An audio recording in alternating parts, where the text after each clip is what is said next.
There's no place to escape to. This is the last podcast. On the left. That's when the cannibalism started. What was that?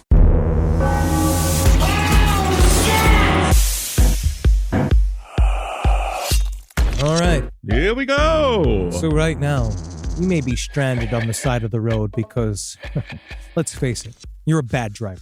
Whoa. Or you may be looking at your home, your village, your town, burnt to the ground by vile protesters. Oh, my goodness. But don't you wish that you could do something about it? Don't you wish that there was someone there to handle it?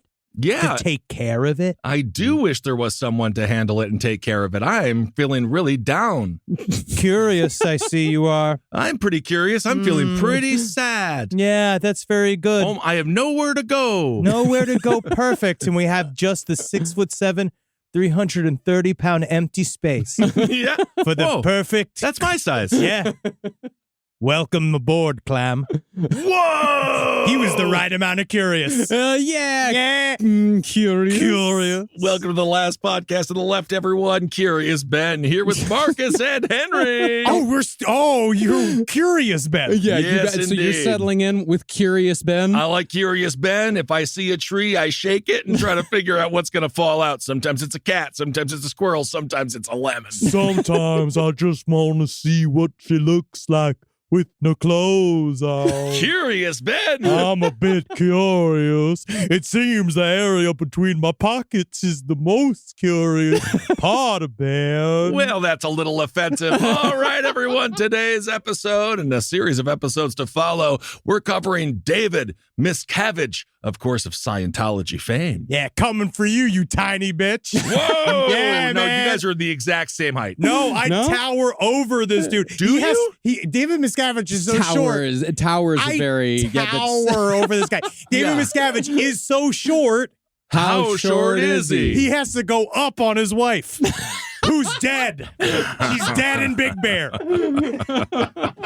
I accept it. I love it. And I'm in.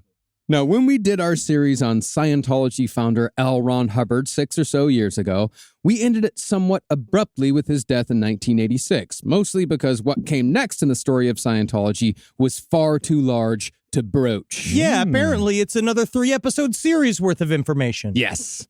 See, after L. Ron Hubbard died, he was succeeded by a 25-year-old goblin with an incredible amount of energy who, through a brilliant series of highly calculated corporate moves, had positioned himself to weasel his way into the top spot despite the fact that he was a relative unknown amongst the rank and file at the time. Okay. Sometimes it's about heat. It's what takes you to the top. Look at the Spotify ranks. Comes down to, Sure. Dr. Greg Almond. He's the number 2 podcast in the world right now. He's doing a lot of great anal research right now. Anal play. Oh. This goblin's name is David Miscavige. Oh, shit. And don't you fucking forget it. Yeah. And he's now actually been the top man at Scientology for far longer than L. Ron Hubbard was ever in charge. We realized that. We did the math as we were doing the production call. And, because it's all LRH, because, again, he's the heart and soul. Mm-hmm. He's the adventure and romance. He's the creator of it all. He's the body, Yeah. the sex of Scientology. Yes. But David Miscavige, he gets in there and he really just tears it the fuck up. Yeah. Yes, he is the human equivalent of a mouse in around a series of elephants, and it makes the elephants go all crazy. But it shows he's the one extended. He's I think we calculated it was like 31 years that LRH was in charge, and now he's at close to 35. Wow. Well, Miscavige is the man who made his religion a force to be reckoned with in Hollywood. The man who took a cue from Catholicism and turned Scientology into a real estate empire. But most importantly, he was the man who secured tax-exempt status for Scientology. Mm-hmm. But When do we get it? You have to start your church already. yeah. My Thought Academy. It has to be called a church or you don't get tax exemption. Yeah. Church of Thought Academy. I'm a deacon. But David Miscavige is also the man who let this incredibly powerful organization get to the point where they could be chipped away at and taken down by South Park, Stacy from Saved by the Bell, Oh. and fucking 4chan. Because if you'll all Nice. remember, the first real target of the so-called Hacker Collective Anonymous, it was Scientology. Yep. And that was really the first time that Scientology really wobbled, was when 4chan went after him hard. But to be fair, when it comes to the Scientology episode of South Park did have some ramifications. Yes. Chef left. Yeah. Isaac Hayes. It was like the only time, other than Muhammad episode, which was a little controversial as well, but it was the only time where the guys actually had some blowback from within. And Nancy Cartwright also who's a voice for The Simpsons. She's Bart Simpson. She's a famous Scientologist and has famously ixnayed several episodes of The Simpsons that had some form of Scientology joke within that she would not participate in because she knew she'd have to go through a hell of a rundown. Yeah. She actually came and spoke at Texas Tech when I was in college in the early 2000s. And afterwards, she came down to speak to everyone, was very nice, but she had a big fat stack of Scientology pamphlets with her. What, do you mean something like this? Whoa! You guys can't see it home. No. I have. That's a huge book. Feel how heavy this book is. Jesus. Seriously, feel how heavy this fucking book is. This is the entire Class 5 Scientology handbook I have. And guess what I'm doing today? I don't know, you not gonna read it? Our precious audience is going to learn a lot about David Miscavige, but I'm going to heal Marcus with Scientological. Touches this. Give me this. Give me this for 1 second before we get into this. Touches this. Look how big this thing is. It is a collection of every single piece of tech that you can get from a Class 5 kind of it's for volunteer ministers. Volunteer ministers. Which means, guess what? Not getting paid. Oh, great. Perfect. You're a volunteer. Congrats. Yeah, you're a volunteer who has to pay for the materials Yes. that you use to volunteer. I have the privilege to paying for the material because then I have the privilege to go teach it for free.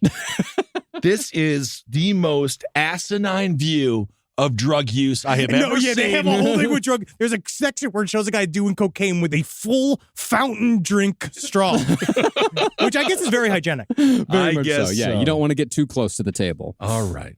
Well, today, David Miscavige is a man with enemies on all sides, desperately trying to deflect questions about the decades-long disappearance of his wife while coming out of hiding only to film commercials showing off his admittedly fantastic new hair plugs. Yeah, he looks like those old commercials for batteries that have the plastic people. Yeah, the Energizer people, yeah. He looks like that. It's very nice. Yeah, they look like that Primus video for somebody's beaver. Wynona's Big Brown Beaver. Now, despite their shrinking influence, Scientology is still a well-funded organization, as is evidenced by the 2 Super Bowl ads they aired just this previous Sunday. Curious. That, by the way, was the 11th consecutive Super Bowl that the church has had enough money to purchase at least one spot. Now, I am going to just do a little bit of pushback. Gutfeld also had 2. Yes. Okay, Cat Tip, good on you, Cat. But Gutfeld had 2 commercials also. They might not be as expensive as they were. There's no way. It's like $7 million. What's it, $7 million for those ads? Well, it depends on... Dude, what the fuck are you talking about? Gutfeld is on fucking Fox News. The Super Bowl is on Fox. Gutfeld. Yeah, they probably cut him a break. And also, I believe most spots are between 2 and 7. It depends on where in the game they air. It was an interesting smattering of Jesus, Scientology, and Gutfeld. But the M&Ms are back. Yay! I want to fuck each one of them in their little mouths. Oh, that's the only place to do it. Yep. No, unless you crack open the shell. That's where their pussies and their dicks are. It's up inside of them. That's true. That's true. I mean, I did show you guys that picture of that naked M&M last week, and it did have breasts and a vagina. No pubic hair, though. Not a single bit of pubic hair on that M&M. And I thought that was brave. But I will say that the M&M did have boobies that we all recognized. You know what I mean? Yes. Of course. David Miscavige. Here we go. Well, from what we know, the longer Miscavige is in charge, the more membership numbers crater. He is, put simply, a weirdo. A manic frat boy bully, a sharp-toothed little boy with ADHD who is both confusing and cruel with his insults and punishments. He's like that kid from that episode of King of the Hill, the dusty old bones full of green dust kid, the one that keeps bullying Hank and riding around on his fucking lawn over and over. Dusty old bones full of green dust. That's David Miscavige. But the thing is, it's a really effective way to just devastate the human mind. Of course, it truly is a Scientological trick. Like the idea of saying to you a nonsense, calling you a clam. And then everyone laughing, right? Everyone like, yeah, sure, for a clam. And they're like, what does it mean? What do you mean? Yeah. It's weird. They say a thing to you that makes no sense to you, but they're all laughing like you just got burned out of your fucking shoes. Well, and the follow-up is, how am I a clam? I don't want to be a clam. Yeah. And then you have to move on to unclamming yourself. Excellent. Shucking. Shucking. It's called shucking. Well, Miscavige is the man who introduced physical pain and torture to the world of Scientology, whereas in the days of L. Ron Hubbard, it was more about control and money. Yes, it was predatory. Of course it was, but it wasn't that physical. LRH, I mean, again, truly, like, I'll strip away some of my ironic love of LRH. I do understand he was a difficult man. Bad person. Bad Piece of person. shit. Bad guy. Con man. Thief. And Right. all of this shit.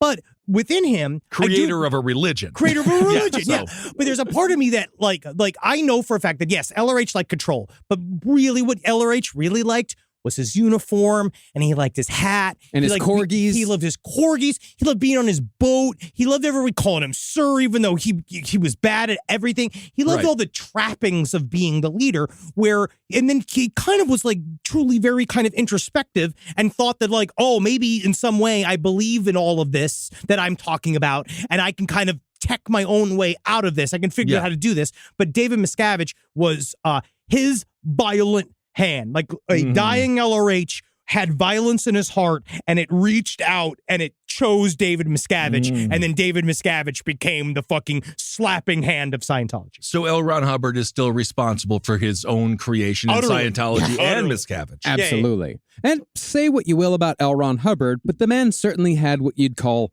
an adventurous spirit. Yeah. I think that's safe to say. yeah, in an eater's mouth and body. He did. But the difference between Hubbard and Miscavige is that Hubbard is, at his core, he's a romantic. As Henry was saying, he loves his little boats. He loves the adventure of everything. Miscavige, he doesn't have a fucking ounce of poetry in his soul. No. David Miscavige came into Scientology playing an entirely different game than everyone else. Miscavige was playing the corporate game, and he turned Scientology into a reflection of his own character. But really, the main question that we're wanting to answer with this series is, how does a cult survive the death of its founder? Put another way, it's sort of like a band losing its lead singer. It's like how Joy Division became New Order after Ian Curtis died. But would you not say that some people like New Order more than Joy Division? Yeah, and some people like David Miscavige more than they liked L. Ron Hubbard. Some people like Foo Fighters more than Nirvana. That's Who are right. those people? A lot of people. I mean, I like them both, but... David Letterman's favorite musician is Warren Zevon, followed by Foo Fighters. And he's got his finger on the pulse of everything that's in the now right now. The kids love David Letterman. They can't get enough. Yeah. But just as the tensions that existed in Joy Division became magnified after the death of Ian Curtis until Peter Hook was eventually and wrongfully forced out of New Order. Does anyone know what he's talking It's his about? Does agenda. anyone know? I know because I listened to the series, but yes, this is Marcus's agenda. Okay. So too did Scientology take on a different tone after L. Ron was dead.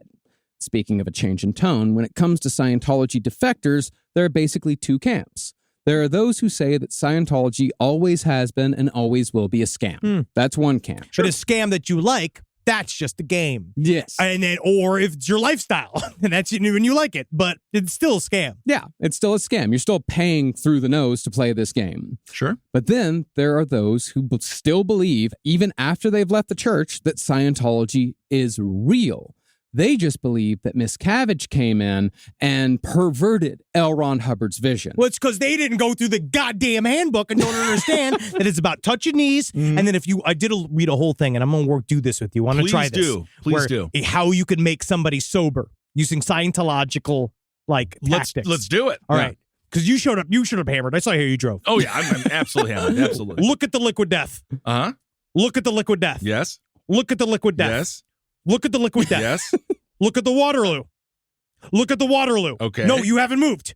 Look at the fucking Waterloo. I'm looking at it. Say yes. Yeah. Look at the liquid death. Yeah. Are you sober? No. I gotta keep doing until you're sober. That is literally what you're supposed to do. Yeah. Well, it definitely could put you in a different kind of mind funk, a sort of focus, perhaps. Yeah. You could also just lie and say, yes, I'm now sober. Yep. I mean, that's kind of the game. And then you find out whether or not you believe the lie. And guess what? You just got Scientology. All right. But no matter their philosophy, the people who have left Scientology over the last few decades have been incredibly vocal, and we therefore have an abundance of sources when it comes to figuring out just who David Miscavige is and how Scientology has gotten to the point that it now finds itself in 2023. Most helpful in this have been the books Going Clear by Lawrence Wright, a classic in the cult genre, and A Billion Years by Mike Rinder, the latter of which being the most harrowing because it was written by a former member of Scientology's inner circle. And there's also I got some good information from Beyond Belief by Jenna Miscavige, who is David Miscavige's niece. And there's a little bit of kind of understanding, a little more context in the two. There's a lot of fucking sources. Yeah. It's just interesting to remind ourselves they all have families. Oh, yeah. You know, he's just somebody's uncle. Oh, no. Somebody's kid. She just calls him Uncle Dave. That's the whole thing. Like, well, I can't believe that Uncle Dave would allow me to be doing manual labor in a desert in California. And it's just like, I don't think he's Uncle Dave anymore. No, he's a screaming psychopath. But for the early years of David Miscavige's life, we have no choice but to mostly rely on the words of his father, Ron Miscavige, who co-wrote a wobbly takedown of his own son called Ruthless. And that's where we'll begin our journey today. Yeah. I still don't like any father who writes a diss book about their children. Yeah. I just don't like it when parents take down their kids, even if their kids are horrible. You created the motherfucker. He's such a absolute. I'm just going to go and whatever.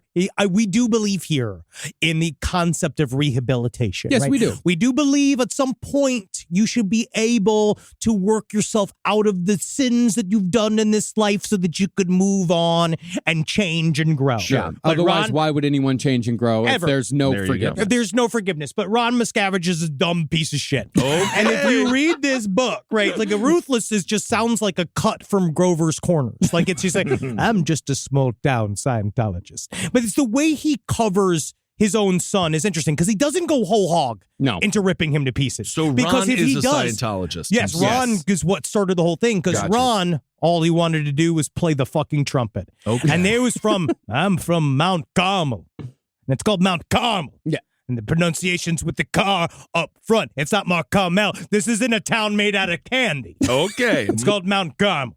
Carmel. And it was a mining town. People were hard workers, so most worked in the coal mines. The town was like a little Europe. My family was Polish, but there was also Slovaks, Italians, Irish, Germans. Truly a potpourri of humanity. I'm sure it smelled just like potpourri. Football was king. People lived and died by the fortunes of the high school team. That's healthy. If you were on the Mount Carmel football team, you could do no wrong. You could be caught robbing a store. What is the point of all this? And the cop would scold the store owner for reporting you. Now, on Friday nights in the fall. What is the point of the this? band and the cheerleaders, they marched down 3rd Street from the high school to the stadium, and the town turned out to cheer them on and follow in by. Sure, Nothing yeah. else to do. Yeah. And after the game, people were heading down to Matucci's. Matucci's. It's a bar and restaurant. Matucci's, was that some sort of Scientology stronghold? Is that why you're reading all this? Is that why we're going through all That's this? where we got our pretzels. yeah, but the thing is, you remember when you're in this town, now next to football, the only other thing that people in Mount Carmel respected was music. Scientology. No, music. Music. See, if a miner saw a kid who played an instrument being picked on, he'd say, hey, lay off that kid. He's a musician. I think that's a lie by Ron Miscavige because he played music and was picked on and wished that someone would defend him. And what none of you understand is that was life in the coal region. The values I grew up with and what I wanted to instill in my own children. And for 3 of the 4, I think it worked out pretty well. So the values That is word for word in the book. Okay, 3 out of the 4. 3 out of the 4. Yes, number 4 was one of the most dangerous cult leaders Of all time. to all time that ever exists. But 3 out of the 4, they turned out pretty well. 75% of my kids are not hyper dangerous international felons. What do you want me to do? Be father of the year? Me? Also, I don't know what morality tale he was trying to spin because it sounds like they're preying on teenagers, Yeah. trying to live their lives through their eyes once again. And then inevitably the teenagers become the coal miners and then they watch all the other kids play football. And then it's a vicious cycle of alcoholism and sadness. No, you mean the American dream. Oh, God.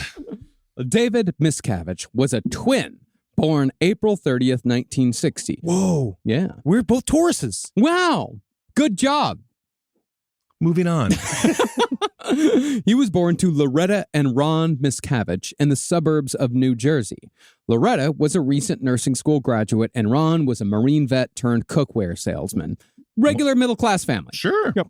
But while most people handled the middle-class struggle with aplomb, Ron was physically abusive towards his wife on a regular basis, and that comes from Ron. How dare you say that? That is called aggressive learning that I was taught in the Marines. Yeah. That's what he said. He said he ran his family like it was in the Marines. And Great. yes, it might have been harsh at times. Sure. Right. But once you're a Marine, you're always a Marine, especially when you're having sex with your wife. Well, number one, you were in the Navy, so we can kind of make fun of you for that. And second of all, your wife is a nurse and you sell cookware. So maybe you're not the brains of the operation. I'll kill anybody within 5 feet. Oh, you are more violent, though, I see. Well, Ron only partly takes responsibility for his abusive nature as an influence on his son's violent personality. Instead, Ron said, there must be something in David's DNA that makes him a dominating, vindictive psychopath. Does he not take any responsibility for that? Nope. No, Because absolutely not. he probably should. He's only half of it. Yeah, come on, man. 3 out of the 4. Totally Nailed fine. It's not baseball. He's batting .75, man. I mean, that's phenomenal. It is.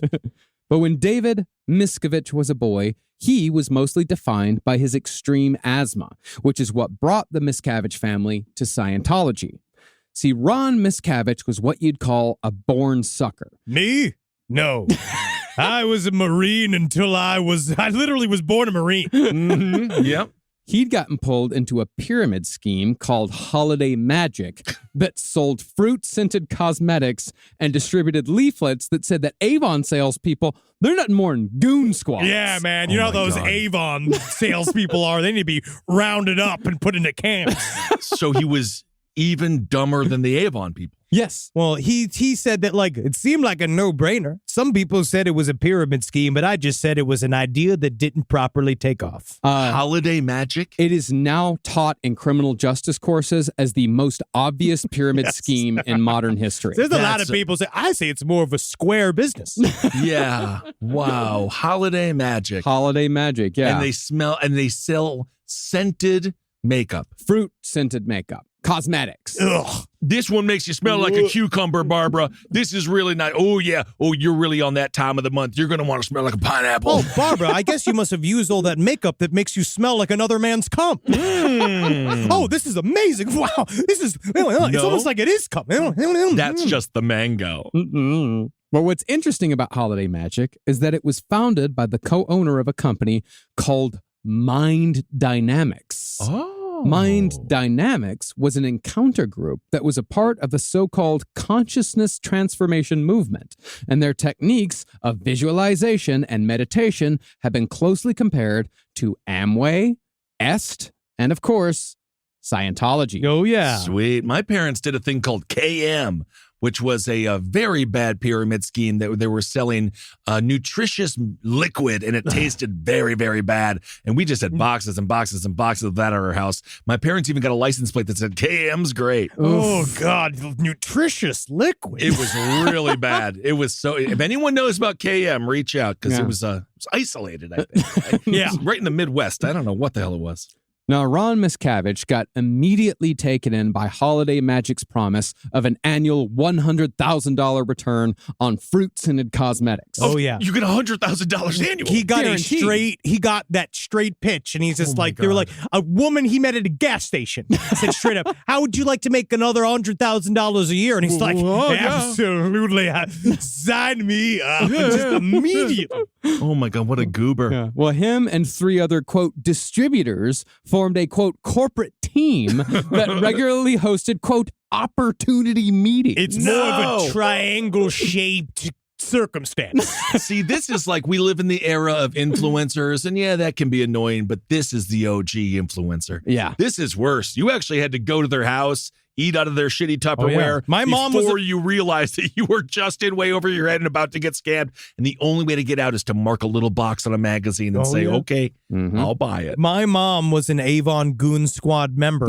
and I remember the piles of Avon sitting at the house. And I remember my mom being like, these bitches don't know what look good. Like, she's immediately, like, she's got all this shit she's got to move. And so much stress they put on their personnel. Yeah, I mean, Holiday Magic was one of those pyramid schemes that truly was based completely on getting other people to buy into your network. A no-brainer. Yeah. A no-brainer. Mm-hmm. Rise from your grave. This time of year, everyone's talking about making big changes. But sometimes the smallest changes to your routine can make the biggest impact. And you don't have to break the bank to make a big deal purchase. Even the smallest things can be a part of a big change if it's something you use every day. Like Raycons. Whether you're looking for a pair of everyday earbuds, low latency gaming headphones, or a speaker with a battery that will last all night at your next party, Raycon's got you covered. They offer buy now, pay later options, and every purchase has an easy and free return guarantee. I love Raycons when we travel for live shows. Helps me listen to my favorite tunes and pass the time on those long flights. Ready to buy something small with a big impact? Go to buyraycon.com/last today to get 15% off your Raycon order. That's buyraycon.com/last to score 15% off. Buyraycon.com/last. Well, at one of these opportunity meetings in the year of 1969, Ron overheard a conversation being had by a fellow distributor named Mike Hess. Hess said that he got involved in holiday magic because, as a Scientologist, he believed in experiencing everything, as all Scientologists believe. And by everything, he means everything. Including getting scammed in a pyramid scheme? Yes. You don't need to experience that. But you need to if you want to be a Scientologist. Okay. Well, after overhearing this statement, Ron was, in a word, curious. Using classic vague cult speak, Mike Hess told Ron that Scientology was about helping people become more able in life. Don't you want to be morable? Morable. Yes, I do want to be morable. Taking it a step further, Mike said that Scientology was more than just a philosophy. It's more than just a philosophy, friend. Yeah. What is it? It offers practical solutions to real-world problems. It's that easy. All you have to do is spend $175 on this 1,000-page handbook. This is a no-brainer. Yeah. Hess claimed that if Ron became a Scientologist, never going to have to take another aspirin again. Never going to have to take an aspirin. Never take an aspirin again. Never do it. Real world problems. That is a no-brainer. And when Ron said, "Tell me more," Mike said that the next time you get a headache, Ron, here's what you're going to do. Okay. You're going to look in the mirror. Yes? And you're going to give the guy in the mirror your headache. Give that guy your headache. That's me. No, that's the guy in the mirror. Because it's really about the fact that your thoughts are, okay, let's put it this way. Let's say, give me your cups, all right? Let me give you your many liquids. Here's You got your Whataburger. You got a Whataburger. You want my Rockstar? Give me your Rockstar and give me your Liquid Death and your Whataburger, your cup here, all right? Yeah, so this is you. That's all your liquids. These are my liquids. He I always like my liquids. He just tricked you into giving him all of They're mine your now. liquids. So welcome to Scientology. All your stuff is now mine. But no, here we go. So your Liquid Death, as always. Yes, my right? little Your Liquid drink. Death, That's my little right? water to help the Rockstar go down. Your feelings about, what are your feelings about the winners of the Super Bowl? Like, what are your feelings about it? I'm fine with it. It doesn't matter what the content are. Neutral. And so, I asked you and I fuck with you, right? But that's, again, I hear good to hear. Your thoughts are your Rockstar drink. Okay. But guess what the real world is? Hyper. Guess what? This is your thoughts. They're separate from you. This is you and that's you, right? This is you. But your thoughts are over here. That's over here. That's Rockstar, different liquid. But this separate concoction liquid, Well, those that's are both all of them. Which is disgusting. I'm just going to imagine it's water. Yeah. That's reality. That's messed right there. We'll get in a mess later. Okay. Well, fantastic. So he went to Separating. Separate. Decompartmentalization is really of what your they're saying. logic from your brain. So you're looking in the mirror, you give the headache to another person. Mm-hmm. Okay. If you get one of those great Jordan Peele mirrors, perhaps that'll work. Perhaps. But Ron said, tried it a few days later, and it worked. It did not work. It did not work. That's a placebo. No, it worked. He gave his headache to the man in the mirror, and then when he left the mirror, the man in the mirror disappeared, and the headache disappeared with And it. meanwhile, that man's just like, why am I in here with Michael Jackson? And that's all it took to sell Ron on Scientology. That's it. Done. Okay. Well, because up to this point, he was struggling with David, because the one thing he said is that when David was born, he said that the toddler was extremely aberrantly strong as a child. He said that David, as a toddler, was so physically strong, he could lift him up to the top of a door frame, and that he'd let the toddler grab onto the door frame, and he'd let him go, and that the toddler could pull himself up doing pull-ups on the door frame with his own hands, like Hezbollah. That's terrifying. It's Yeah, like Hezbollah's an adult. Same size, right? They do this. And so But then he'd get these asthma attacks, and Ron didn't know what to do with these asthma attacks. Besides, like, take him to a doctor and get him an inhaler, right? He said, he's having these, this is true. This is true. He didn't know how to deal with it. He didn't know, so he would do stuff like, he would spank him. He'd spank David to try to get him to stop doing the asthma attacks, and that didn't work.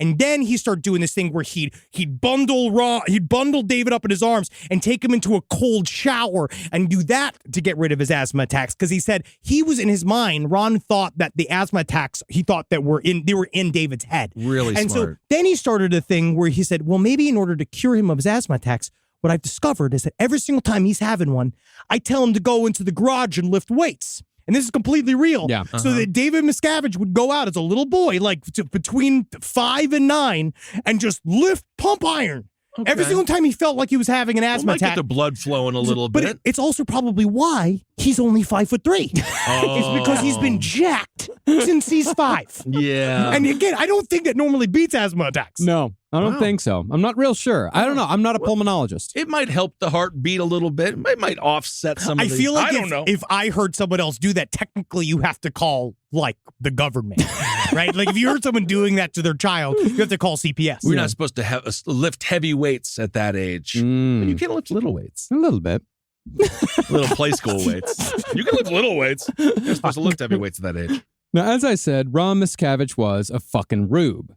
But most people, especially when Scientology was new, they needed a little more convincing to completely give themselves and their entire families over to the philosophy of a ruddy science fiction author of middling success. Just the smallest amount of more information. By word count, though, he was the most successful writer of all time. But By amount of words written. yeah. Well, to get this done, Scientologists followed what they called the 4-step dissemination drill.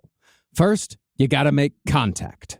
Okay. Then, after you make contact, Yes. in a very telling directive, the Scientologist then had to immediately disarm any antagonism the individual might display towards Scientology. Take it apart. Okay. You don't know anything. I didn't. What am I? Okay. Well, this concept is still in full usage today. In a Scientology ad released on November 25th, just a couple of months ago, David Miscavige himself appears and says this. Whatever you've heard, if you haven't heard it from us, we're not what you expect. Whoa, they're different than what I expected. Yep, that's their entire thing, because they know that everybody knows that Scientology is a scam. Everyone knows that, but now what they're doing is they're trying to play these games, these mind games on a massive scale with we're not what you expect and curious, both playing at the same time. And all religions need to be persecuted. So they're in the phase whatever of that as well. And now you show up and if you're already speaking to a member of Scientology, you're already probably a seeker. Yeah. Right? You already Of are course. looking for information. Yeah. So it's easy to do the next part. Yeah, if you've stopped in your tracks and talked to them, you're halfway there. Everyone has gone through a moment of low. Sure. And it can last a long time, too. Oh, yeah, man. I mean, I'll go into Scientology later on, but I'm sticking for management. I have to go straight to school. I want to jump in like they do with like military school. Yeah. And then you jump into the officer role. They're just going to immediately make you the fall guy. Yeah, that's a problem. But at least I'm not good enough with like Quicken or like kind of like financial records. Like they wouldn't even let me near that. So hopefully, because that's where they really get you. I mean, I got to admit, man, like when doing research for this, I was checking out the Scientology website and they make it look really nice. Sure. Like, it's nice. I mean, that's the thing that's the word I would choose. It's just nice. They make it look nice. If I mean, you're already a it's like nerd. Jesus has Chris Pratt and Scientology has Tom Cruise. Who do you want to be? I could go. I mean, I don't know. I don't know. I don't know. Either of those people appeal to different types. Well, the third step in the dissemination drill is to, quote, find the ruin, which is identifying the problem that's most on the mind of the potential recruit. In Ron Miscavige's case, it was his son's asthma problem. To that point, the recruiter then hooks the mark by promising that Scientology is the answer. Now, that answer is provided, or at the very least dangled, by immersing the recruit in the writings of L. Ron Hubbard, whose life is presented as a grand adventure featuring tales of how he healed himself using the techniques that became Scientology's foundational document, Dianetics. Bathe yourself in the words of L. Ron Hubbard. But first, wet yourself on the tongue with L. Ron Hubbard. But no, if you read it, I guess that's what it is. I have Shane Morton, my mentor, and the guy who was the creative director for Your Pretty Face is Going to Hell. He always talks about you never want to get yourself into the rhythm of a cult leader. Yeah. And that's what it is. The more you read the first 50 pages of the opening spiel of the romance of everyone's favorite turtle lord, you do start to get into the cadence. You get into a rhythm. And then, then you get Gloria Estefan all the way to the hole. That is a fantastic point, though, when you get in that rhythm, and that becomes, it was interesting. I was listening to some of these, I don't even want to mention it, that Andrew Tate influencer, right? Yeah. And a lot of his defenders sound just like him. Oh, sure. They have the they're same little cadence. robots. And it was just very interesting to hear that kind of mimicking of their super god or whatever. Well, it's like they say that you're fluent in a language the first time that you dream in that language. And it's the same way with the cult leader. Once your thoughts start to mimic the way they speak, then you're fucking You're done. done. Yeah. Well, recruits are told that Scientology will produce a civilization without insanity, without criminals, and without war, where man can rise to greater heights, attain spiritual freedom, and discover one's own immortality. Don't you want to live forever? Well, I mean, kind of. Additionally, recruits are told that Scientology works 100% of the time. Well, that's great. But only when it is properly applied by a person who sincerely desires to improve their life. KSW, keep Scientology working. Think about it. So if it fails, guess what? You failed. It's also the a lot. tech doesn't fail. The tech's written down.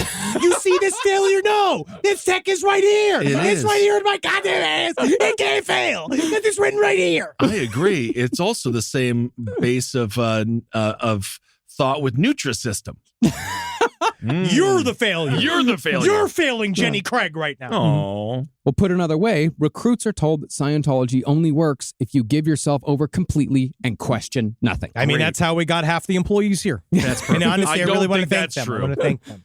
And so, Ron Miscavige figured that if Scientology could cure his piddling headache that one time, then maybe it could cure his son's extremely serious asthma. Now, supposedly, a Scientologist named Frank did cure a 9-year-old David Miscavige's asthma after a single 45-minute-long session in Frank's back office. They just met Frank, right? They just met Frank. Frank was the local Scientologist. His other buddy, I guess at Macucci's, whatever the place was called. Matucci's. Macucci's.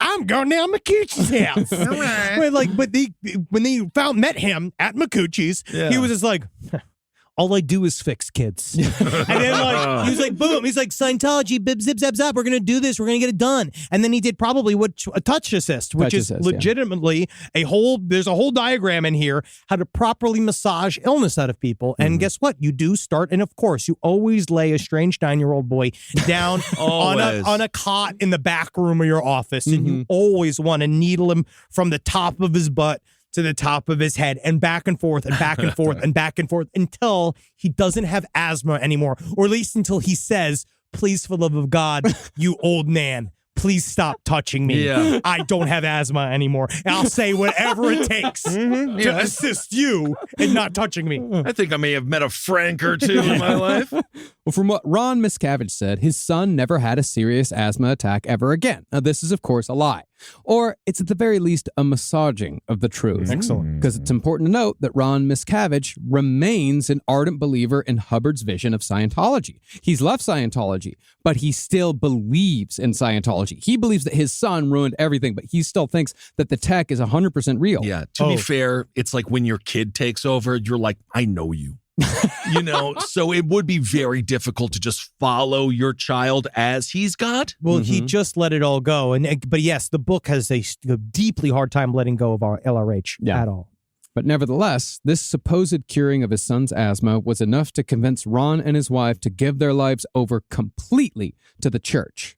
Now, at this point in Scientology's existence, 1972, one of the church's main strongholds was St. Hill in England, which is still owned by Scientology, and Scientology does still consider it a holy site. It's actually one of the holiest sites in Scientology. There's probably only 2 people working there. Like you Yeah. have the guy, but that's it. Like the guy outside keeping people out, and then the fucking guy on the inside, I guess, sweeping for Ron. Yeah. Well, supposedly, a chosen wing of St. Hill was Tom Cruise's lockdown sanctuary during the height of coronavirus. Yeah, and him Very and David fun. Miscavige used to hang out there, measuring to see whose belt buckle was higher than the other. Oh, isn't that nice? Tom Cruise, taller than David Miscavige. That's what we're saying, man. perhaps. Towers over him, man. Yeah. Not towers. Not towers. He's 3 inches. Wait, 'Cause 3 Tom inches? Cruise, If Tom you're- Cruise is 5'6", right? I would say 5'5", 5'5". 5'4". Okay, He well, wears David heels. Miscavige is 5'3". Between the 5'4". heights of 4'5" and 5'5", 1 inch is towering. It is. That's how it is. It just gets small people math. Okay. This is also St. Hill. This was also where Hubbard did his infamous tomato experiments. Oh, Yeah. I remember those. In which he audited tomatoes and took readings of their well-being using an e-meter. And I want you to keep that in mind here in a bit when we go through auditing.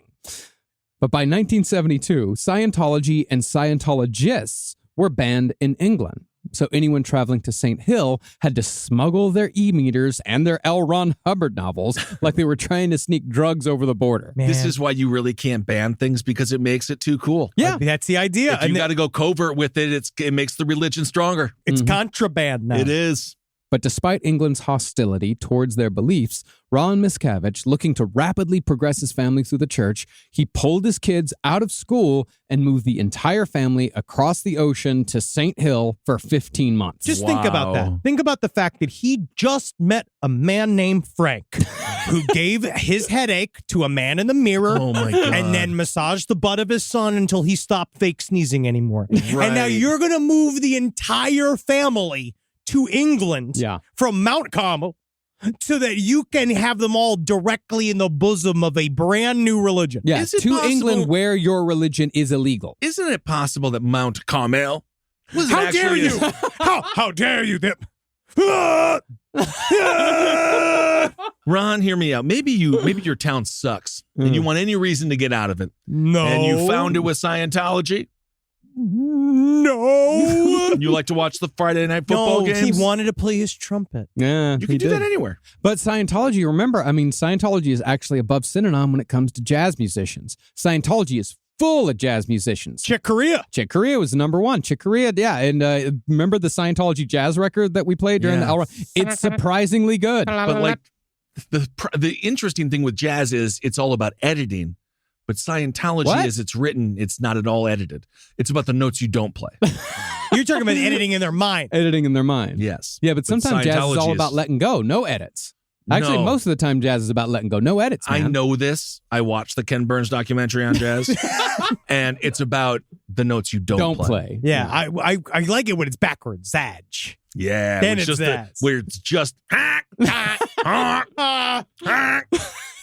it's the notes you shouldn't play. Now, at this point, David Miscavige and his twin sister Denise were 12 years old. And within a year of arriving at St. Hill, both of them were auditors, the youngest auditors in Scientology history. Nope. Now, for those of you who don't know, let's briefly go through what auditing entails, what it is, just so you can decide for yourself whether or not a 13-year-old is up to this task. I can't even imagine sitting down as an adult male across Of a 13-year-old. The cruel, incisive nature of a Oh, they're child. so brutal. Ugh. So brutal. Well, the theory of auditing is that it locates and discharges mental masses that are blocking the free flow of good energy. Thank you for finally putting it in a way that makes sense. Well, according to Hubbard, ideas and fantasies have physical weight and solidity, I hope not. and they root themselves in the mind as phobias and obsessions. Your Unless- fears, your obsessions, Yeah. those have weight. Those are physical. Unless They're those- in there, Barrow. But you remember they're separate, right? Because you're your liquid death, right? Your Yeah. fears and your obsessions are the rock star, right? But we Oh. got to get rid of the rock star because what's that doing? It's poisoning your Whataburger water. Oh, okay, got it. By talking through these fears, For those that don't know, I'm drinking out of a Whataburger mug. but yeah, it's a Whataburger style mug. We're not in Texas right now. By talking by talking through these fears and obsessions in an auditing session with a trained Scientological auditor to guide you, these mental masses are broken up and purged. It's like clearing out a drain.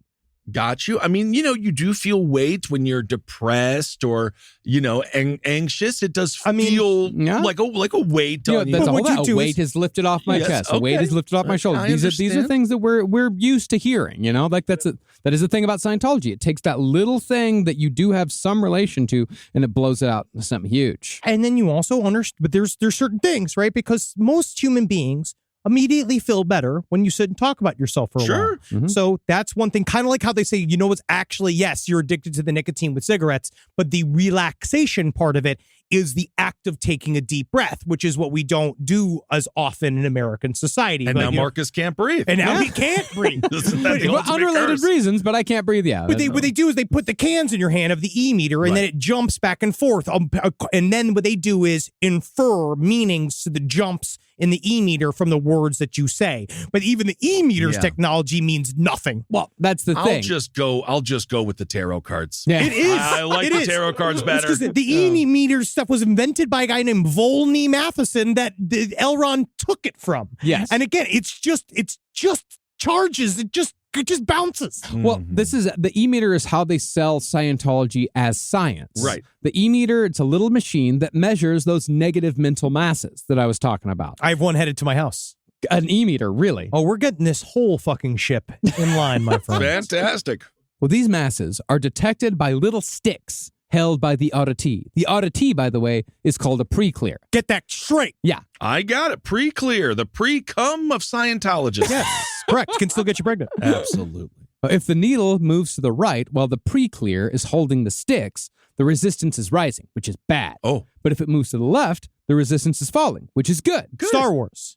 This is what the Scientologists who haunted the train station at 42nd and 8th in Manhattan, that's what they were trying to get you to sit down and do. That whole free personality test thing. They wanted you to sit down, hold the sticks, the needle goes all over the place, and they say, whoa, buddy, you need to come in for some more auditing. Yeah, I'm in a New York City subway station. I'm a little fucking stressed. Well, Sorry. what they do is they have a personality test where they say a bunch of things to you, and they watch the e-meter. And so, let's say, you're talking about, whatever, blah, blah, blah, and then, on the word broom, the e-meter jumps, and they're like, what's with brooms?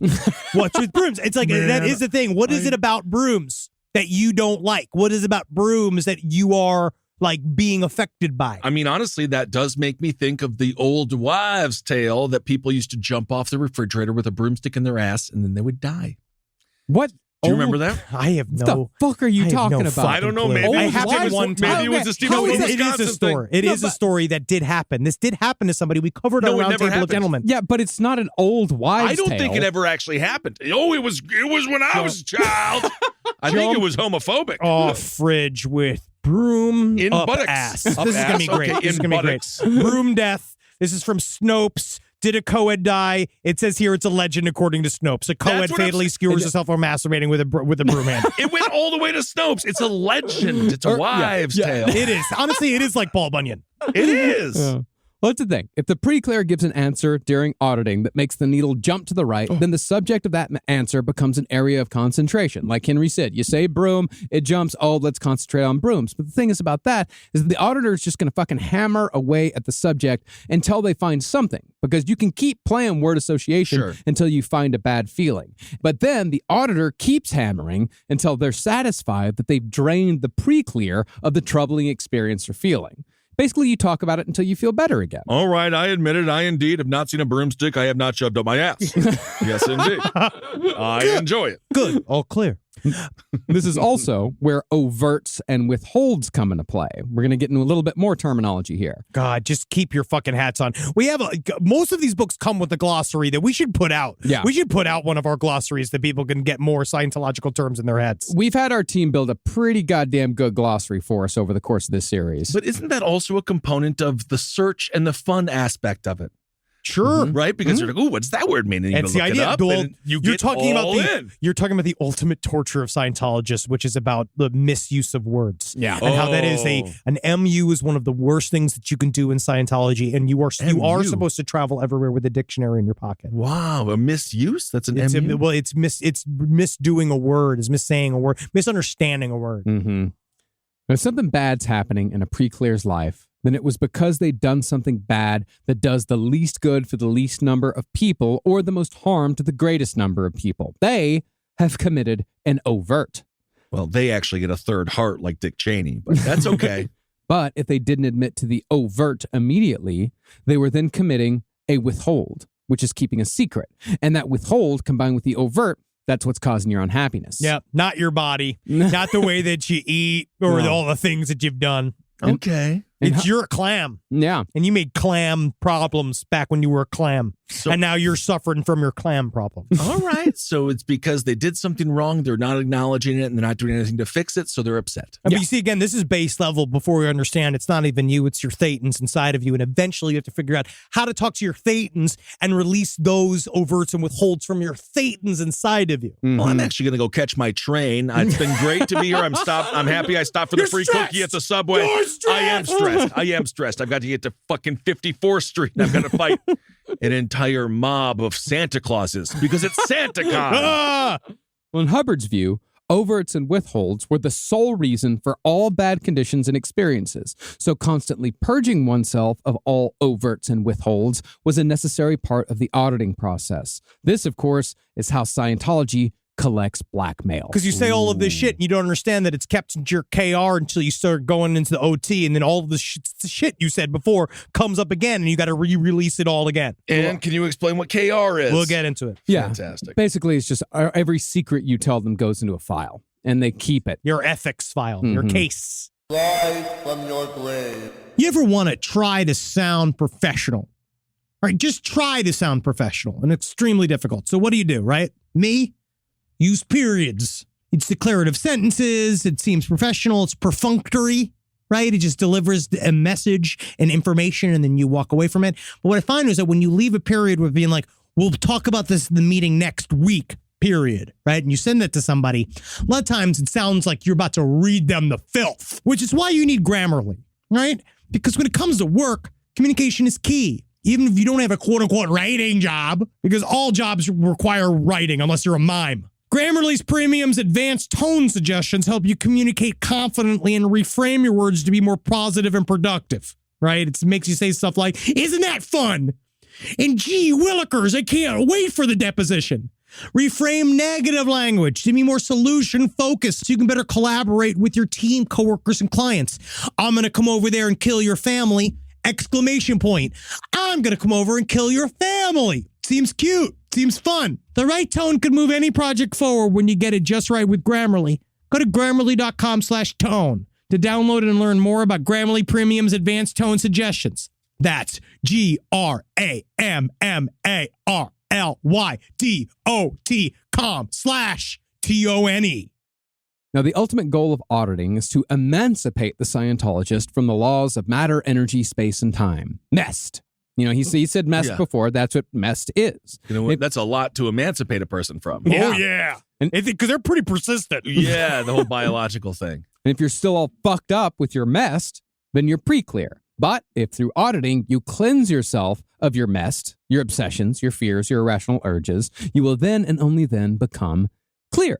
That's what going clear means. I guess if this is it's just, if it ended there, Well, I'd that's be what like, that's what all right. Dianetics was. And we covered that in the LRH series. Dianetics was getting you clear and then released. But then LRH understood, I need to bring them back.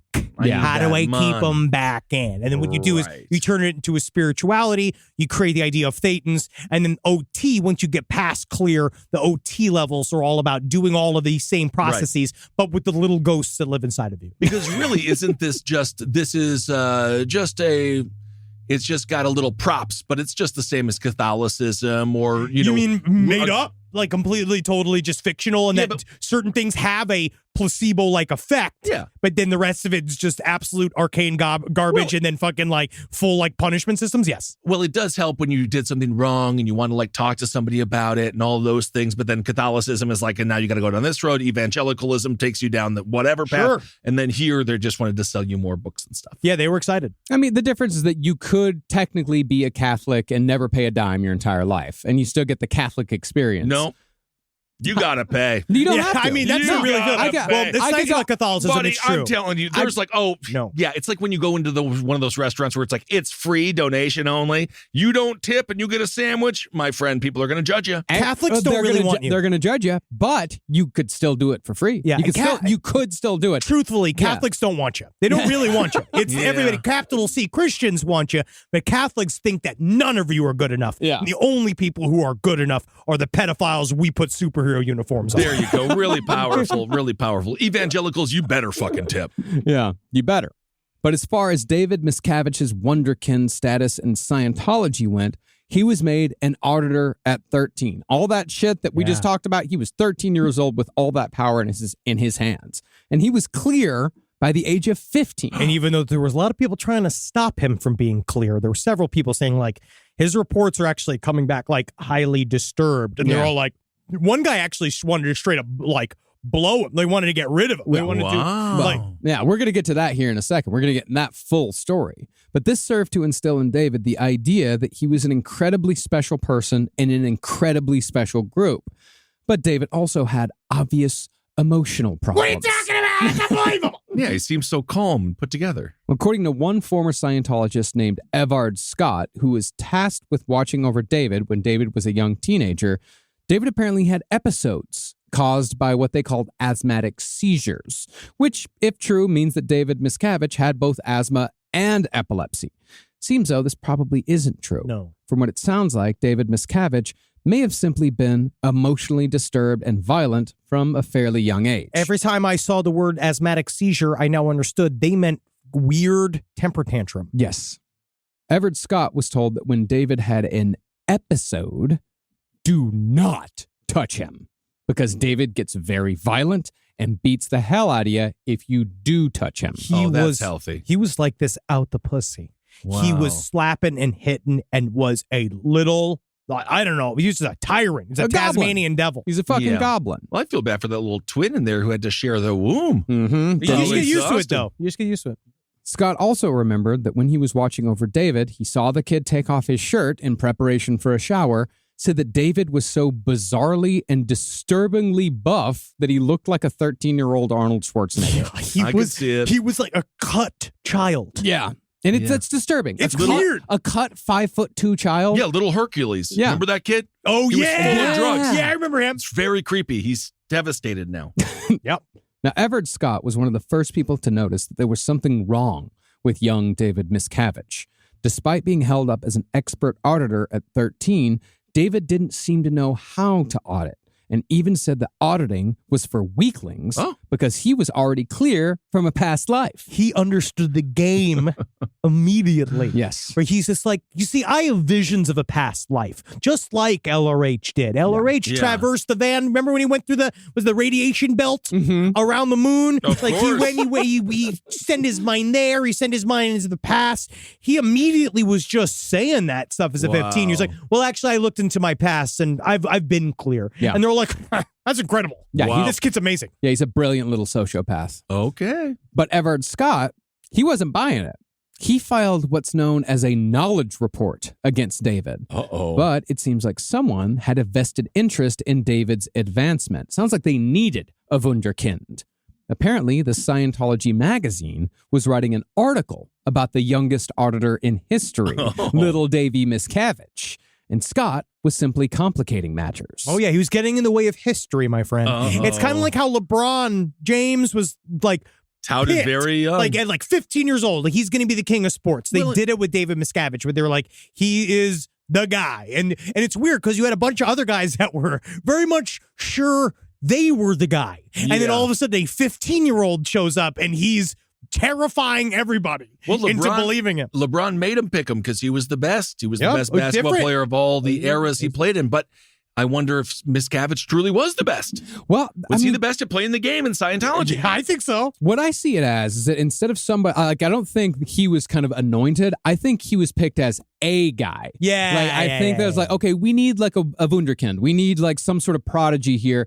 That kid seems like he knows what's going on. He knows the lingo. He knows how to walk the walk. So let's bring him up and see what he does. And they didn't realize that they had picked a monster. Well, because also all of the rest of his brothers and sisters got moved to go to do full-time Scientology instructions, right? Yeah. To go through into a full Scientology school. The rest of them are like, I wish I was in school. Like, this is real. I don't want to be here. Right. And David just jumped in. He just got it from the second that he arrived at St. Hel.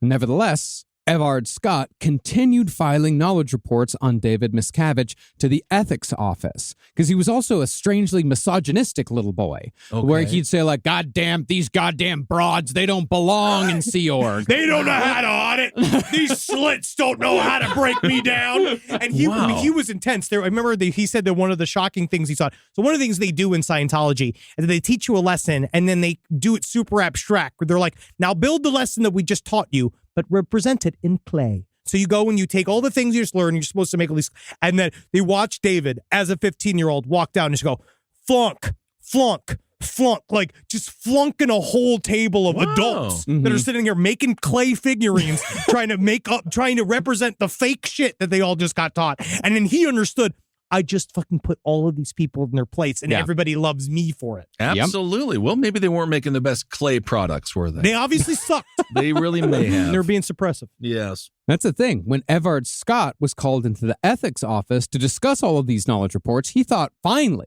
I've got through to somebody. They brought him in and said, "You, sir, you're interbulating David Miscavige." You're interbulating. I'm interbulating. You're interbulating. I don't even know what that means, but I don't even understand how I could be interbulating. Oh, you better pull out your dictionary and find out. Oh, but guess man. what? If you went in there, guess what you wouldn't find?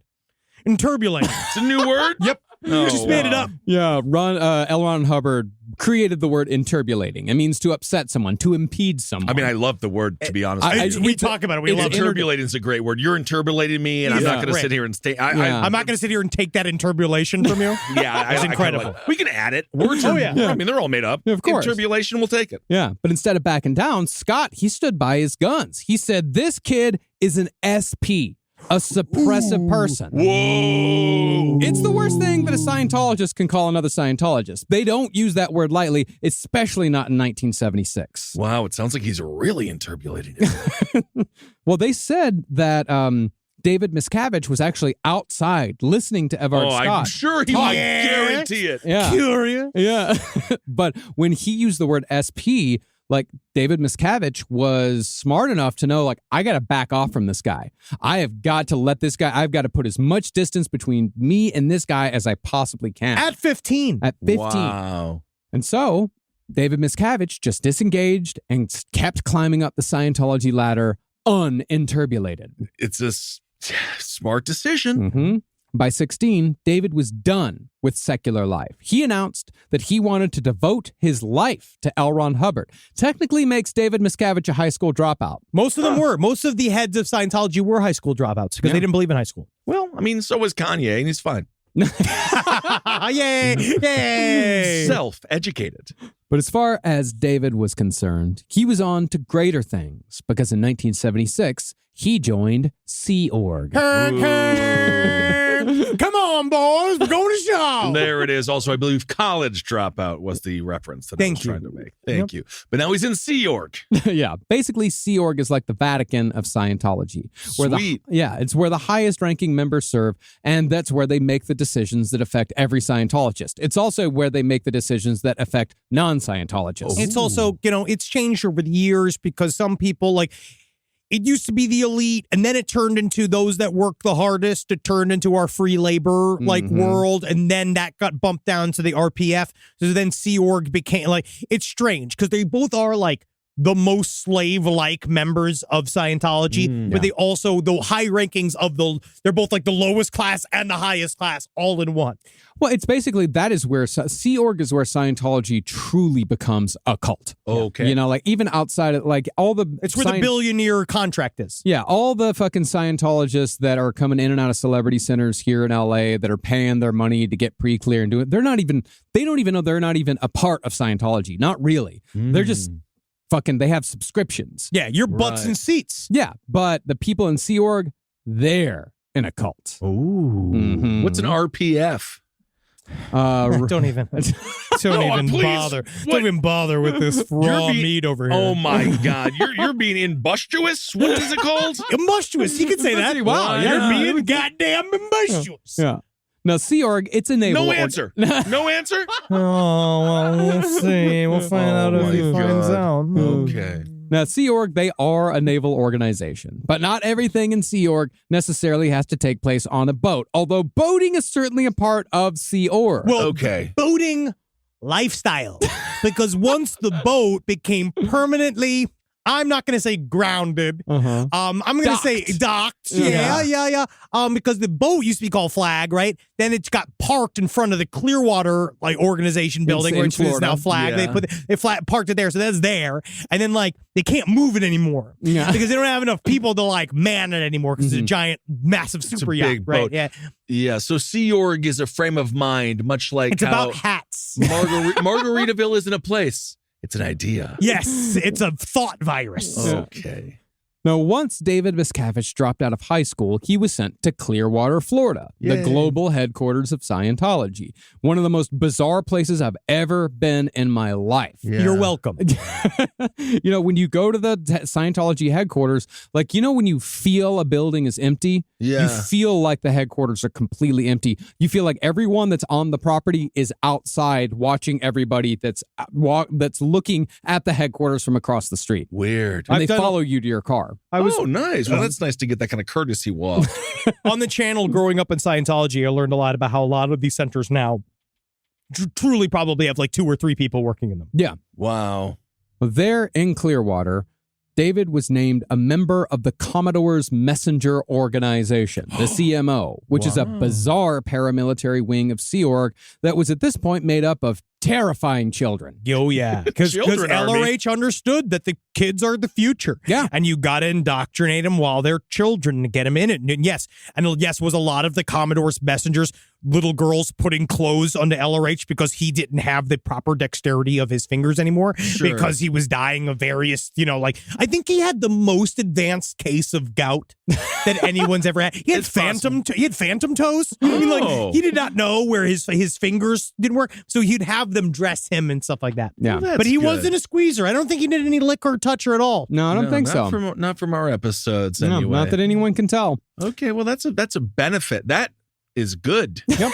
There you go. Well, L. Ron, he said very explicitly with the Commodore's Messenger Organization, he was very inspired by Hitler. Let's just try to. All I'm saying is, why don't we separate the art from the artist? Right. All right. And yes, time has not been positive to Hitler. Yes. Well, does Hugo Boss, does the clothes have a political affiliation? Does a Mercedes have a political affiliation? Yeah, We'll take the style, not the substance. That's right. Yeah. L. Ron Hubbard did say Hitler was a madman. He was a madman, but every time a madman has a dream, half of it's great. Yeah. And he said the Hitler Youth was the best idea that Hitler ever came up with because you have a blank slate on which you can write anything. Well, truly, they were all part of it, too. You were just shoved right in there. Mm-hmm. So after a year in Clearwater, David Miscavige was transferred to a Scientology base in La Quinta, California called Cineorg, which is where L. Ron Hubbard himself was hiding in the last stages of his life, trying to make movies. Yeah, the Golden Era Production Studios. Mhm. Interesting. Now, there were about 70 people on the La Quinta base, but everyone there was working towards making movies under LRH's direction. Quite quickly, David Miscavige rose to the rank of chief cinematographer. Wow. And by 18, Miscavige was sitting at the right hand of his religion's founder. And sometimes it's about physical distance. Mhm. 'Cause if you want to get someplace, Absolutely. talk about one thing people are missing. You got to jump in when these decisions are being made. If you're looking to take over whatever crooked organization that you're in right now and you want to be number one and you're sick of being number 8, what you got to do is find out where number 1 eats lunch or what number 1 likes to do as a hobby. And then you just keep being there with number 1. Because eventually what happens with the number 1, they get dementia. The police are coming to arrest them. You got all this stuff's happening. You're under all this pressure. Eventually they get arrested. if you're just standing in the room, Yeah. sometimes you could become number 2 just because it's like, you're in charge now. Just call just pick up the phone when I call from Jim. Yep. Don't expect many things going in your favor if you're not in the room. If you're not with the decision makers, Sometimes they don't care about you. Sometimes all it really takes is just you saying, all right, you're the first one to say that. After everything falls apart, you're the first one to say, like, all right, here's what we're going to do. And then all of a sudden, you're in charge of Scientology for the next 40 years. Yeah, seriously. But working right underneath David Miscavige at Cine.org was one of the men who would eventually be in David's inner circle and would also later become Scientology's most high-profile defector. This was where David Miscavige met Mike Rinder. Boo. Oh, you're going to boo Kinda hit Mike. the boo I button. like Mike Rinder. Mike Rinder. He's another one of those guys. He's Good guy? tried. He's come out. He's done horrible things, but we must forgive when someone is trying to make amends. I agree. Is he the guy from My Scientology movie? Yes. The bald dude that No, well, does not- all the reenactments? Is it that guy? No, you might be No. thinking of I forget that guy's Bunyan. name. Bunyan. not- Paul Runyon. I know who you're saying. I know what you're talking about. Marty Bunyan. Marty Jannetty, Marty Rathbun. Marty Rathbun. Yes, Marty Rathbun. Okay. See, that's all it takes. It's a little bit of work. But Mike Rinder's this guy who's with Leah Remini. Yeah. Yeah. Got He you, thought got he you. could dare replace Kevin James. I don't think so, sir. Not my King of Queens. Now, Mike Rinder's parents were early adopters of Scientology. They joined in 1959 in Australia through a neighbor who regularly drove the 500 miles from Adelaide to Melbourne to hear Dianetics lectures from Hubbard himself. Mike was just 5 years old when his parents joined, but by the time he was 6, he was already being dropped off at the local Scientology center for indoctrination seminars called Children's Communication Courses. At least they got to go to school. The other kids in the United States had to be put on the ranch, was the Scientology's version of the troubled teen industry, where they just had to pull weeds because LRH said it gets you closer to messed. Yeah. Okay. Well, here at these children's communications courses, children were taught a drill called bull baiting, which is somewhat similar to the game that we discussed in our Synanon episode. Bull baiting was meant to help auditors control their reactions to anything that might be said in counseling sessions if a conflict were to break out. That conflict, by the way, that's called a firefight in the Scientology terminology. That's kind of fun. Yeah, firefight. And additionally, bull baiting also trained kids and adults to rid themselves of any impulse to flinch in the face of intimidation out in the real world. Because as Scientologists, they were gonna be met with resistance. Oh yeah, and it's Right. about being emotionless. They want you to be able to control your reactions and invariably not question things that you are taught. Yeah. Kids would be verbally and sometimes physically assaulted until, quote, the button was flat. That means that the student no longer reacted in any way to the coach's provocation. You got to keep pressing the button until the button disappears. My God, that used to happen with the old Nintendo. The old Nintendo button. You press it too much. That would get stuck Yeah, there. it The gets Sega stuck. button. Yeah, but that's not also what you were gets stuck. trying for, because that ended your afternoon. Uh-huh. Yep, that wasn't good. So You wanna wanted the button to be up. You want to stick the button, though, and then it's all done. On Rinder's reading, bull baiting mostly served to habituate children to future verbal and physical abuse. You can be screamed at and screamed at and screamed at, and you're not going to react. Okay. Now, like England, Australia also outlawed Scientology in the mid-60s, saying that it was a delusional belief system based on fictions and fallacies propagated by falsehood and deception. Yeah, nice, even though they put their whole psyop about watching out for drop bears. Australia's always lying. Koala bears, government again against the banning. Mm-hmm. But as it often goes in situations like this, the perceived persecution made families like Mike Rinder's believe that they were doing something important. Exactly. I.e., if they're telling me I'm wrong, I must be right because I've been told that I'm going to be told that I'm wrong. So I'm right, Hubbard's right, my auditor is right, and this is indeed a fallen world. I mean, they are correct. Again, biggest mistake they made was banning this damn thought process. Well, the inside of it. But we didn't ban it, and this is where the stronghold is. Yeah, I This mean, is why we're doing an episode on it. yeah, exactly. Like literally, it's also been shat on all over the place in America. Yeah. Yeah, You know? it does not have the same cachet, but it's what you do. It's kind of a. They talk about it with evangelism in Christianity too, where if you go and you're taught that what you do is special. Yeah. And that other people are going to have an adverse reaction because they're not ready to hear about it. They're not ready for it. But then they are an enemy of and they're you. an enemy. Yeah. And then you go and you try to bring somebody in and they do have a weird reaction to it. And then, yes, you do then feel isolated. But then when you go back to your home group, they all are super happy to see you, and it helps double you down inside of the organization as well. Same thing with you. And you're all the words, all the verbiage, like you eventually get so like drowning in it. You get so covered in all of the terms that you start to sound like a crazy person when you talk. You can't communicate with anyone else. Yeah, it makes you more isolated. You do get some people, and then that's just called a friend group. Yep. How many people do you really need to know? And so the Reinders kept giving money to the church, and they kept raising their kids as Scientologists. And once Mike was old enough, he too joined Sea Org and found himself working under David Miscavige at Cineorg, making Hubbard movies. It was all instructional videos. I So would they're all rather work on Rust. Yeah. Yes. I literally would rather work on it now. I cannot imagine just L. Ron Hubbard. If I showed up to set on Rust, I would show up with a fucking bulletproof vest and be like, "Fuck all of you. We're doing this bit until this movie stops being made." Now, from what Reinder remembers, Miscavige was a brash, inflexible, vindictive, aggressively competitive bully who berated his subordinates, Reinder included.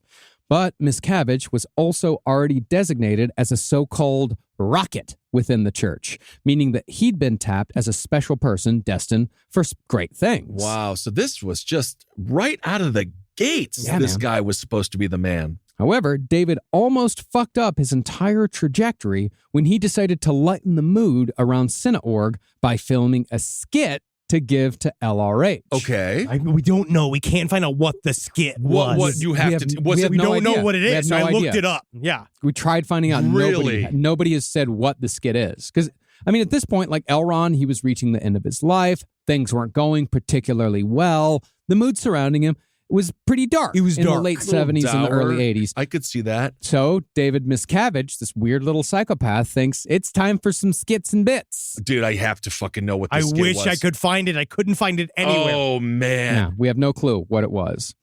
But LRH didn't like it. Yeah. So he didn't like it. I'm pretty assume it must have involved some form of impression. And maybe a little bit of a roast. Yeah, because Wow. LRH did not react in a way that he thought that he would. Oh, He man. demanded to know the names of the people involved. Who did this? Oh, I don't no. talk like that. Oh, man. So literally it almost got derailed by a bad comedy sketch. As it always does. Oh, God. The only way that Miscavige was able to get his ass out of the ringer was to completely renovate one of LRH's houses. He had to rid every single bit of fiberglass in the entire structure because LRH claimed to be allergic to fiberglass. But that got him back in. Wow. That's his love language is acts of service. Mm-hmm. Wow. That is, I mean, when we do something, a bad bit, you just kind of move on. You just move on. Yeah. But you had to do a whole renovation. Yep. This apparently ingratiated Miscavige to LRH considerably, because in 1980, when LRH finished his most famous novel, Battlefield Earth, Leverage. It's all about leverage. Miscavige was heavily involved in the process of adapting the novel to film. You know what? L. Ron should have realized film is not his strong suit. We don't know. Well, today, Yes. we know Battlefield Earth is one of the worst movies ever made, John Travolta's biggest misstep. But what's lesser known is that John Travolta has actually been attached to this project since 1980. Wow, that's amazing. And you go back and you do watch it with friends. It's kind of fun. Oh, yeah. I think that, again, John Travolta, much like the other, when he was in that Fred Durst movie. Oh, where he apparently that played was a- horrible. But the choices that he makes as an actor Mhm. in both films Yeah. excite me. It's the same thing with Tom Hanks in the Elvis movie. I know everyone disliked it, but I was still like, I can't believe they're letting him fucking do this. Yeah. Like, they're just like, that's power. Is that you get to just suck out loud. And everyone's like, Tom, incredible. Like every day, like, Yeah. wow, great work. Wow, John, incredible. Rise from your grave. Now, concerning Travolta's introduction to Scientology, Hubbard knew as far back as 1954 that the best way to promote Scientology was to court celebrities.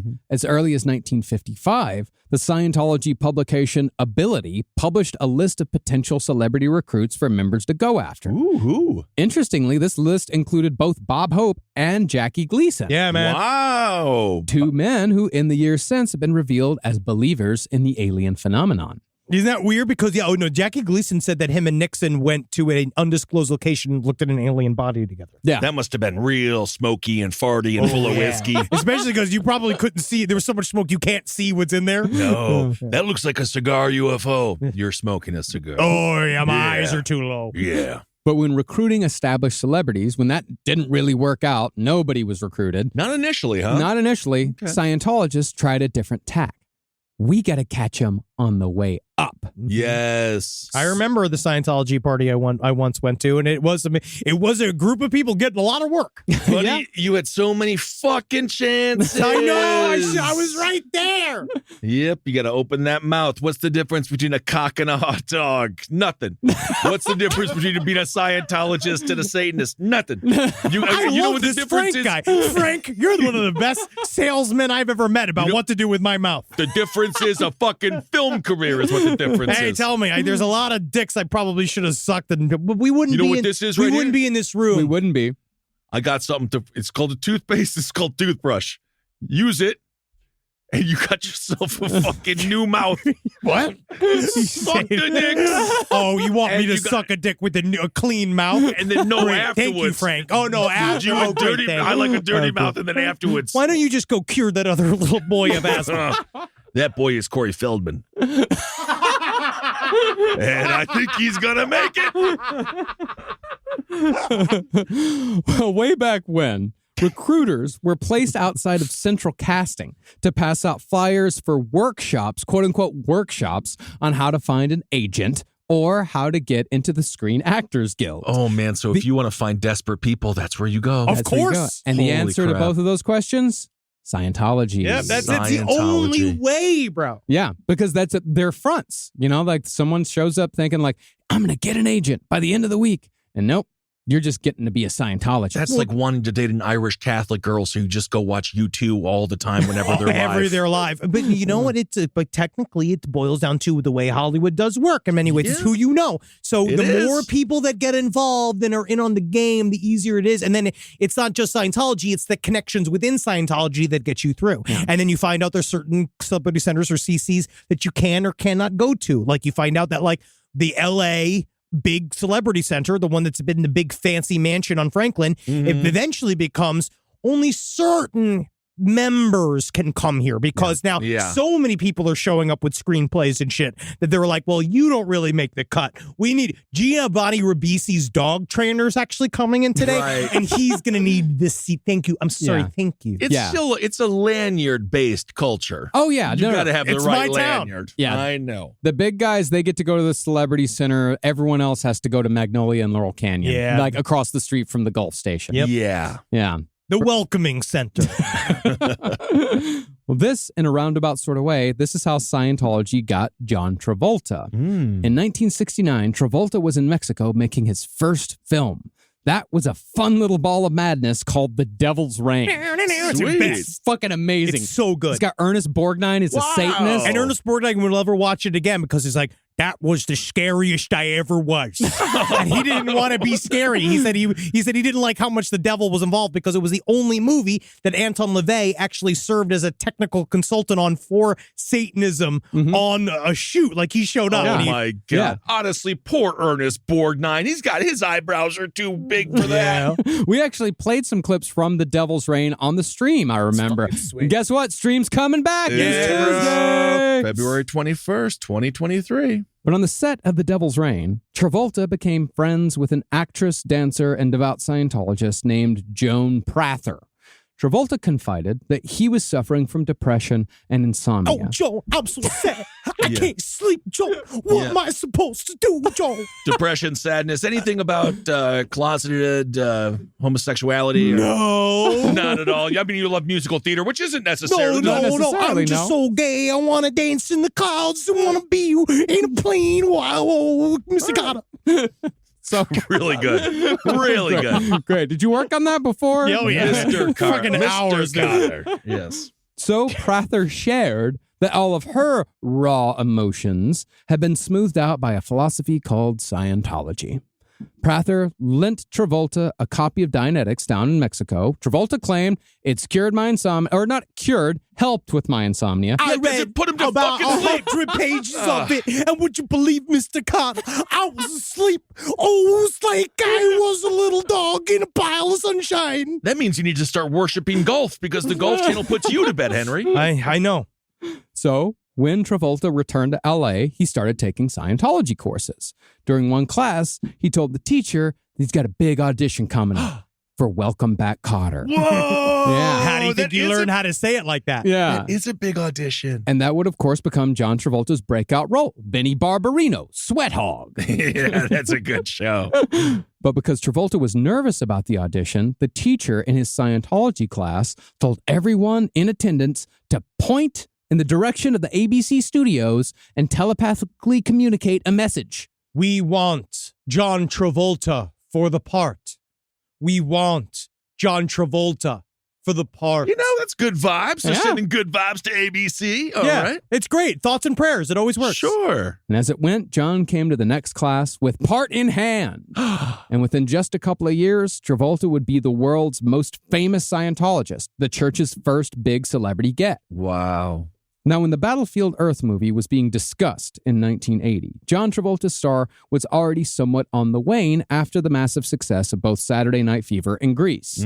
But the executive director of Scientology, Bill Franks, still thought that Travolta was right for the lead. Yeah, I mean, it wasn't. He's the guy. He's the number Fine. one I do think Scientologist ready to act. Celebrities used to be able to. I don't think that they wanted to, but they would disappear. Oh, yeah, they And could it walk does- away. doesn't Yeah, exist anymore. Jack Either- Nicholson lives in an isolated mansion on the top of Mulholland Drive. He is just there, vibing, eating fucking chicken parms, Yeah. and hanging out with the women that he hires to sit there and watch him eat sandwiches. They're called Stay hot, nurses. Get loose. Stay hot, get loose. Nurses. Well, some of them have their tops off. Yes. Oh. Well, the executive director of Scientology, as I said, Bill Franks, he thought that Travolta was right for the lead. Franks was also the person supposedly in possession of all the auditing records in which John Travolta spoke about his struggles with his own sexuality. Would you believe I look at a set of dick and balls and I'm thinking I'm like the boobies. That's okay. You know what? Actually, that's fine. You're allowed to be gay. You can be gay if that's your. Yeah, that's fine. It's a confusing message. No, it's okay. Well, Or Scientology, we'll use it as leverage against you for the rest of your career. Leverage. and they did. I mean, Franks allegedly told Travolta that if he ever defected, if he ever thought about leaving Scientology, if he ever thought about saying a single bad word about it, all those auditing records, all those times that John Travolta talked about being gay, those would all be made public. Yeah, and I this is- can't believe that any 60-year-old man with the skin of a 15-year-old boy and thousands of $40,000 toupees who regularly dances in swiveling little motions. I can't believe he's gay. Maybe. Well, I think this is a message for the ladies out there. Us straight. This is what we look like. Straight men look like this. Yeah, you love your Travoltas. He won't get down on you. What are you saying? Are you? What? You're saying that you're the epitome of straight man. I am straight man. That's you. You are the epitome of You straight have man. to wear soft shoes. your feet. I haven't seen you wear jeans in years. Not in 2 years. Not in 2 years. But that's what I'm saying. Yep. All right. Well, I have to take it. I have to take it as well. Tom Cruise, he don't want to have sex with you. No, he just wants to have sex with a fucking full uncut trout. I know. That's your theory. Now, when David Miscavige heard that Franks was talking to Travolta about the part in Battlefield Earth, Miscavige had enough power at the age of 18 to demand a meeting with John Tra. Pretty soon, Miscavige had taken control of Scientology's biggest star, knowing full well the hold Scientology had over Travolta. And of course, Miscavige had some very disparaging words to say about John Travolta. He did? Yeah, of course. No, he called him all manner of slurs and said, "We've got this guy forever." We But- got this F word in our pocket is the term that he used. Whoa, I can't believe he said that. Yeah. Yep. Yeah, Ben.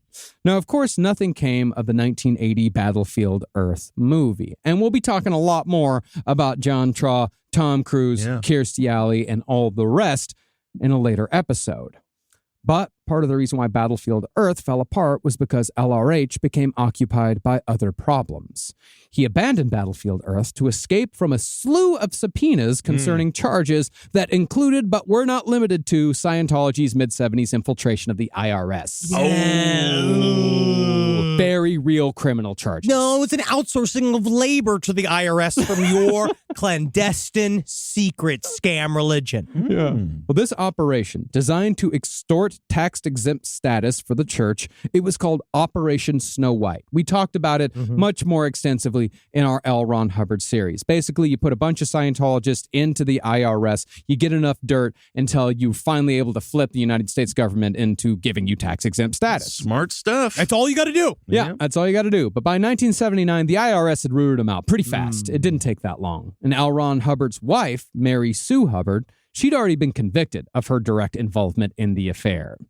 Leaving everything in La Quinta behind, L. Ron, not wanting to go to jail as well, he fled in a white Dodge van, tricked out specifically for Hubbard, had velvet curtains, had a daybed in the back. He needs his amenities. He does. And L. Ron Hubbard eventually settled in an apartment in Newport Beach, California. Now, at this time, David Miscavige was close to L. Ron Hubbard, but he wasn't necessarily in Hubbard's inner circle just yet. Rather, he was in the inner circle of Hubbard's inner circle. He's in the outer circle of the inner circle. He's not the yolk. He's just the white, frothy stuff around. White. Yeah. See, Miscavige had become friends with Pat and Annie Broker, who were actually two of Hubbard's closest aides. Pat ran secret undercover errands for Hubbard whenever Hubbard needed it. And Annie was one of the original Commodore's messengers, making her fanatically devoted to LRH. You know how I like my pants buttoned. Yes, indeed. And so when Hubbard went underground in 1980, Pat and Annie were rightly positioned to take the helm because, of course, L. Ron Hubbard could only hand things over to people he trusted. And David Miscavige was likewise rightly positioned to help Pat and Annie at the highest levels. And these are all kids. They're all in their fucking 20s. Yeah. Wow. Now, Mary Sue Hubbard was the head of the Guardian's Office, which was the arm of Scientology responsible for infiltrating the IRS. Basically, the Guardian's Office is Scientology's version of the KGB. They're responsible for attacking suppressive persons. And they got all the lawyers in there. Got you. Miscavige, meanwhile, had been put fully in charge of the Commodore's messenger service at the age of 19. Little Nazi. Yeah, it makes sense because the Commodore's message service is all teenagers. It's all kids. But in my estimation, the Commodore's Message Organization. And in my estimation, the CMO is more Scientology's secret police. It's their Gestapo. It's if the Nazi Gestapo was run by the Hitler Youth. Well, it's also during this time period, it would change. David Miscavige will obviously change all of these structures. Yeah. But this served as a pseudo Gestapo. Yeah. I don't know why they call him Gestapo. Because they keep going. They keep going. No. You guys don't remember that? Gestapo. I don't know why they call him Gestapo. I haven't seen him stop yet. Oh, that'd be sure. Remember that from what? Round table? I said that on Round Table. Years ago? Probably like 10 years ago. Oh, wow. You don't remember that? 2 years ago, one line out of the thousands of hours that we recorded together. Yeah. Just Gestapo. I haven't seen him stop yet. I don't know why they call him Gestapo. I haven't seen him stop yet. I feel like someone's going to say like that was like from an old musical. No. That's the thing is that David Miscavige, he's in charge of the Commodore's Messengers organization. He has half the power that he needs. And at this point, the Guardian's Office, Scientology's KGB, they're somewhat in disarray. Operation Snow White had come crashing down because a Scientologist had turned informant. So trust was at an all-time low. David Miscavige saw this crisis of confidence in the old guard as an opportunity, and he set about gaining control of the Guardian's Office as a fresh face. Oh, what a fresh face he is. He is. He looks like he's made 5th place at a Rod Stewart lookalike competition. Just because of the height. And at the same time, Miscavige also took on the role of chairman of the board of Author Services. I think it was Author Services International, I think. Yeah, I think I was international. They just put shit at the end. Yes. Yeah. Oh, yeah. They just the long titles. Yeah. Well, Author Services was a money laundering operation whose purpose was to skim money out of the top of Scientology proper and funnel it directly to L. Ron Hubbard, disguising the cash from the religion as book royalties from L. Ron's prodigious literary output. David Miscavige begins this process of understanding of how to double your money, which is what you do is that you take money that people buy. So they're buying in-house material from the Scientology store. They're buying his material from you, so you get that money. But then what you do is you take all that money, and normally you'd have to divide it up for taxes and blah, blah, blah. He then takes a chunk of that money and says, no, this is something else. Yeah. And I'm going to stick that money back into another side of the corporation and just give it to LRH. But even though LRH he doesn't have money. You know, it would have been legal. He's just walking around. It would have been legal if L. Ron Hubbard just said he was running for Congress. Basically. Yeah. Fine. Just allocate the funds right over there. Mm-hmm. Well, this basically put David Miscavige in prime positions of both the financial and authoritative wings of Scientology, all at the age of 23. Wow. And this, of course, meant that he was now in Hubbard's inner circle with Pat and Annie Broker. He made it to the yoke. He did it. And once Miscavige had L. Ron's ear, he began eliminating potential rivals by worm-tonguing Hubbard into believing that once trusted Scientologists were taking advantage of the chaos to steal from the church. And I do think he liked the fact that a young member that was, we talk about this a lot, that he saw the violence in David Miscavige and he was just like, I like this. I like the fact that you can be the hammer that I can't be anymore. And there was something about having that young energy, I think, talking to him, he feels like he's like, yeah, and like getting all pumped up from David Miscavige, and then he's just like, yeah, you go do whatever you want, David. I mean, I could see David Miscavige doing a pretty good pump-up speech, to be honest. He does. If he turned his powers for good, he could have been a great head coach. He is not as good as a talker as LRH ever was. I was watching the only real interview with him with Ted Koppel. Yeah. He's stumbly. He's actually kind of like, he's back and forth. If he's feeling confident, he feels good. But a lot of times he just says a lot of curse words and slaps. I think he does good on a big stage, though, because I did watch him present. I forget what it was for. Well, it was for the tax-exempt status. When he finally, he gave some large presentation about 5 or 6 years ago. Do you guys remember that? Yeah, he just did a new one. Yeah, in a grandiose sense, I think he can speak okay. When he's talking to Scientologists, he knows exactly. When he's talking to people who will not question him in any way whatsoever, he's great. He's amazing. Yeah. Wow, what a shot. That's amazing. I'm so charming with no one questions me. Yeah, and that's the thing is that David Miscavige has this incredibly manic energy. And I think, Henry, you're right. It definitely rubbed off on L. Ron Hubbard. He's like, yeah, all right, yeah. Because this is also about the time that the first, punishments really started in Scientology. Well, at least punishments had always been a thing in Scientology, but this is when punishments became torture. They really were way more about, it was more homework, because LRH believed in the idea of you reward for positive, you punish for negative. So you give people gifts when they do well, when they fail something, you punish them. But it did begin with you need more MU hours. You need these other things. You need to be audited more. You need to do sort of his homework. But David Miscavige started being like, what if we just beat the shit out of him? Yeah. This is partly how Scientology's infamous running program began. See, Miscavige had a rival from New Zealand named David Mayo. And Miscavige convinced Hubbard that Mayo was stealing from Scientology's money laundering operation, the ASI. He's laundering from the money laundering operation! No, that's more money. You can't launder! Wow, double launder. So Hubbard supposedly gave an order that forced Mayo to run circles around an old oak tree all day and all night, with only short breaks for food and water. This is what I'm talking about with weird shit. You're learning here. You're learning as you're running in a circle, just being like, this is keeping you focused. Yeah. It's like a more perverted road to wellness, what the Kellogg family used to do. Yeah. I mean, and that's to say, I say Hubbard supposedly gave the order because Miscavige came out and said, L. Ron told you to do this. So we don't really know. At this point, we don't know what's actually coming from Hubbard and what's actually coming from David. Because David is really starting to tighten up the communication between Hubbard and everyone else. I mean, if you do have an enemy, the idea of making him just run in a circle around a tree 24 hours a day would be pretty fun. Yeah.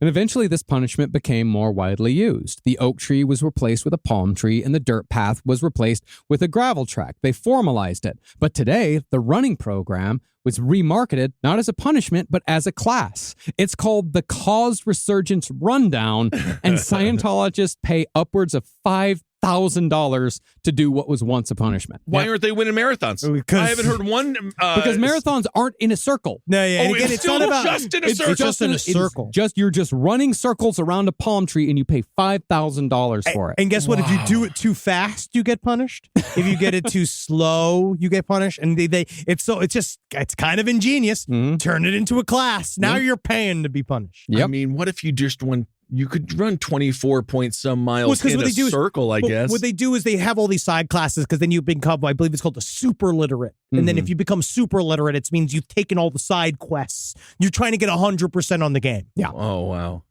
Now, by the early 80s, Miscavige and the brokers had tightened communications with LRH to the point where they were actually able to prevent Hubbard's own wife from contacting him.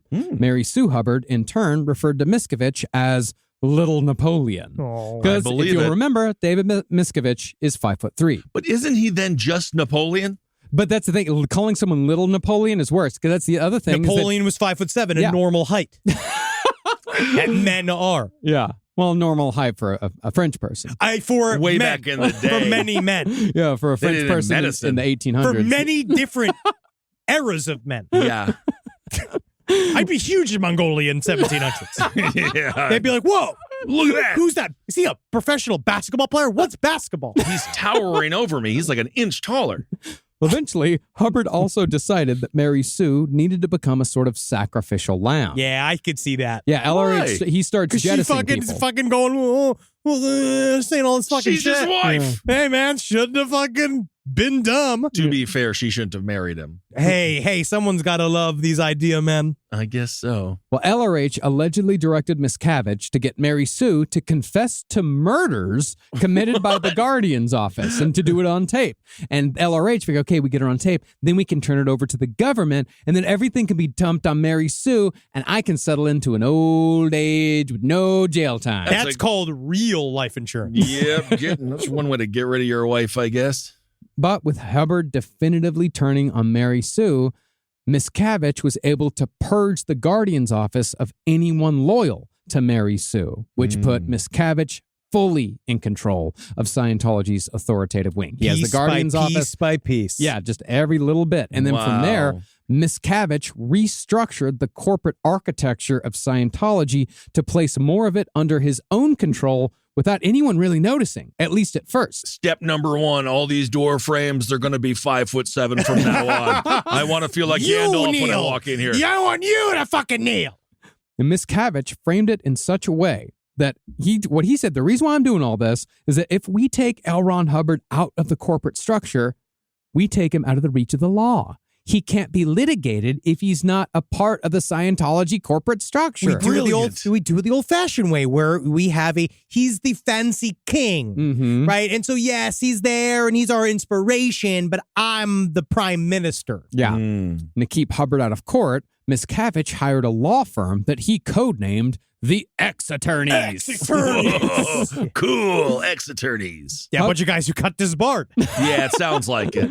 Hubbard then gave Miscavige even more power to purge anyone in the church who was believed to have been aligned with Mary Sue Hubbard. So he's getting rid of everybody. Okay. Some of these people have been with Hubbard since the beginning of Sea Org, decades past. Wow. But Whatever. Yeah. Boring. Yeah, Miscavige relegated all of them to cleaning duty. That was the big thing in the day, is that if you're on cleaning duty, you're bottom of the barrel. Guess who just pulled lawn duty? Mhm. No, I don't want that Ben Stiller's character from Happy Gilmore. No. Why? I would just leave at that point. What, are they in their 40s and 50s? Yeah. You Too tell me late, I'm man. fucking going to be cleaning? You kind of maybe just sit like, oh, this will be a phase. LRH is supposed to be right This now. is a test? Well, because truthfully, he's been totally isolated and everybody else has been fed the line.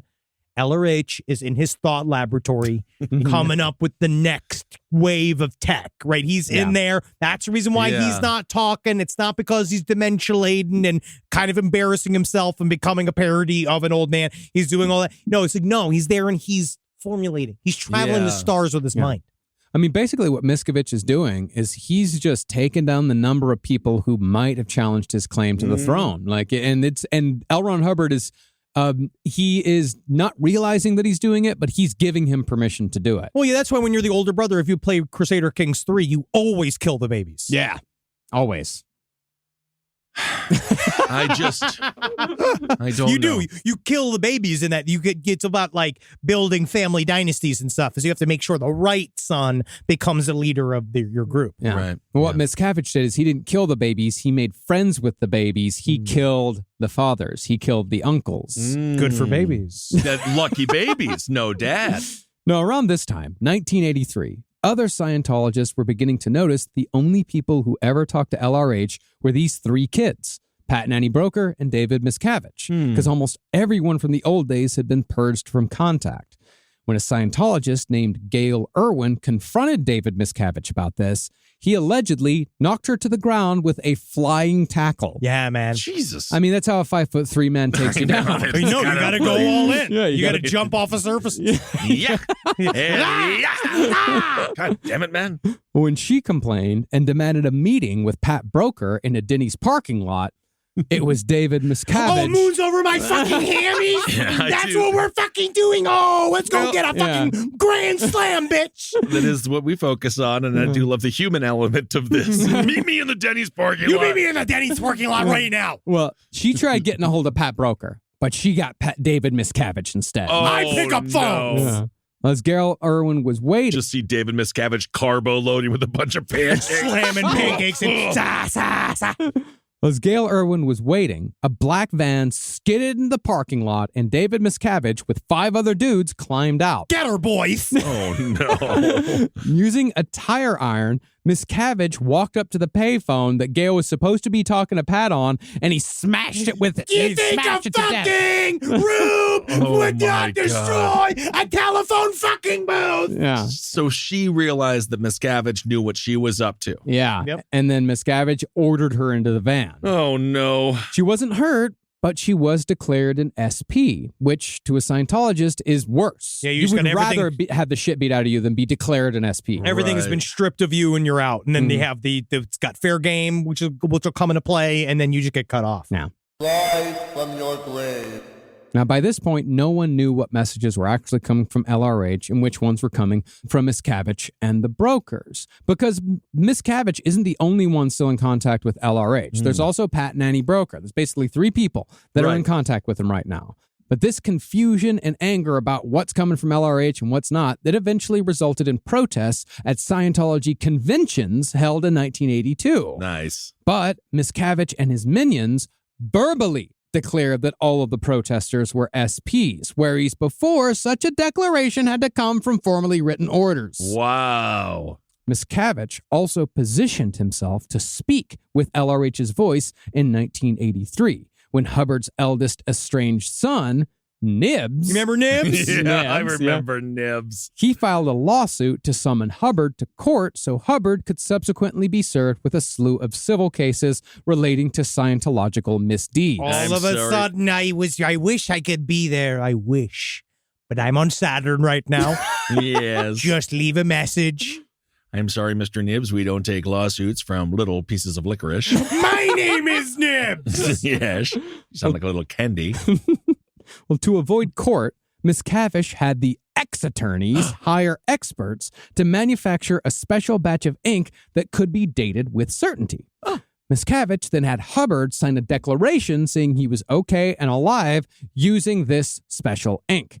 Then Miscavige had an expert testify in court saying that Elron's signature using this ink was proof that he was alive, thereby avoiding any need for Elron to appear in court in person. Think about how deep a scam that is. That's That crazy. he went and found properly aged ink that could be written down. So if they That's even crazy. tried to look at it with forensics, it would apply. That is the type of true, thorough fuckery that he was capable of. And this is baby David. Like, we're not Yeah. even at full-grown Big Daddy David. Yeah. Wow.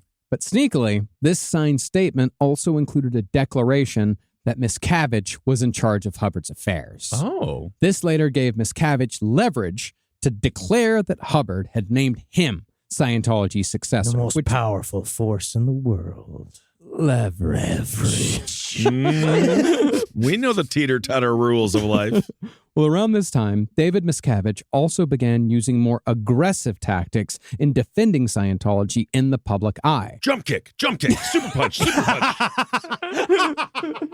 Most notably, he used these aggressive tactics during an event that Scientologists hyperbolically refer to as the Battle of Portland. I've seen that footage. See, Scientology became embroiled in two major lawsuits in 1985 that threatened to murder, kill, completely remove Scientology from the face of the planet. One lawsuit claimed emotional distress caused by brainwashing and emotional abuse. The other claimed that the church had falsely asserted that they could improve the plaintiff's intelligence, creativity, and communication skills. Now, Now, how did we know that didn't work? Well, the thing is, I can no longer speak now. I actually was very, very smart. I'm very stupid. I'm very stupid. Well, LRH always said that he just using auditing alone, with one auditing session, he could raise your IQ point by 1 point. That easy. Oh, wow. Yeah, I mean, basically, people are coming at him from two directions. It's from one direction of hey, we're using slave labor. Yeah, and the other direction is you're a scam. Yep. Right. When the trials were all said and done, the courts were about to award a total of $69 million in damages to the plaintiffs. Yeah. Easily beg, yes, $69 million. That's when you eat. Then she sucks your 69 million. That's a funny number. Nice. You say 69 and anything is funny. Nice. Well, that would have easily bankrupted the church at the time. Okay. Now, probably not. And so, in May and June of 1985, Miscavige organized a protest in which 12,000 Scientologists, including John Travolta, descended upon Portland. This is when John Travolta came out for the first time and openly said, I am a Scientologist. Scientology has helped me. I have helped other people with Scientology. But of course, this is also long after John Travolta was still a big star, a bankable star. John, okay, you're coming out. Yeah, it's me. What? This is great. So you're coming out. I just, anything else? Hey, no, Mr. Connor, I'm just leaving my house. That's great. That was 10 years ago. I haven't been inside. I took all the doors up in closets 10 years ago, Mr. Connor. This is great, though. So you're coming out. You're a Scientologist. You want to come out about anything? I'm just putting on shoes and put on pants. I'm going outside my house. That's the only thing I'm coming out of. Oh, Mr. Connor. Okay.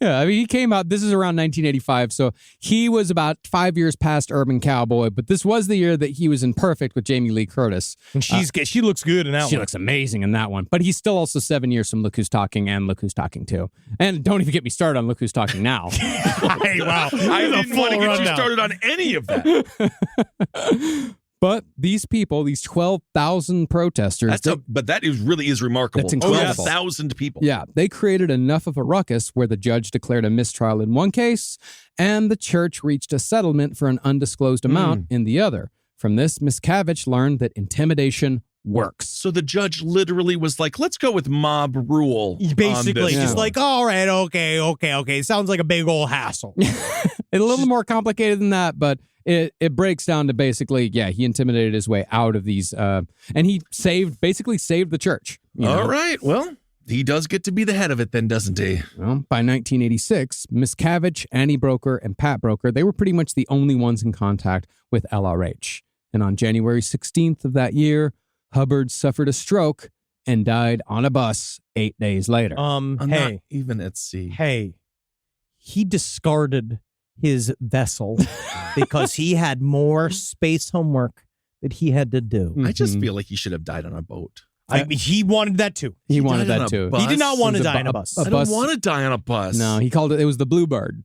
It was the Bluebird. It's a bus. He didn't want to be there either. He loved his boat. He missed So it. he died on a bus named after a plane, but all he wanted was a boat. That's how life goes. Sad. You die with whatever you're in. I guess so. But just before LRH died, he issued something called Flag Order 3879.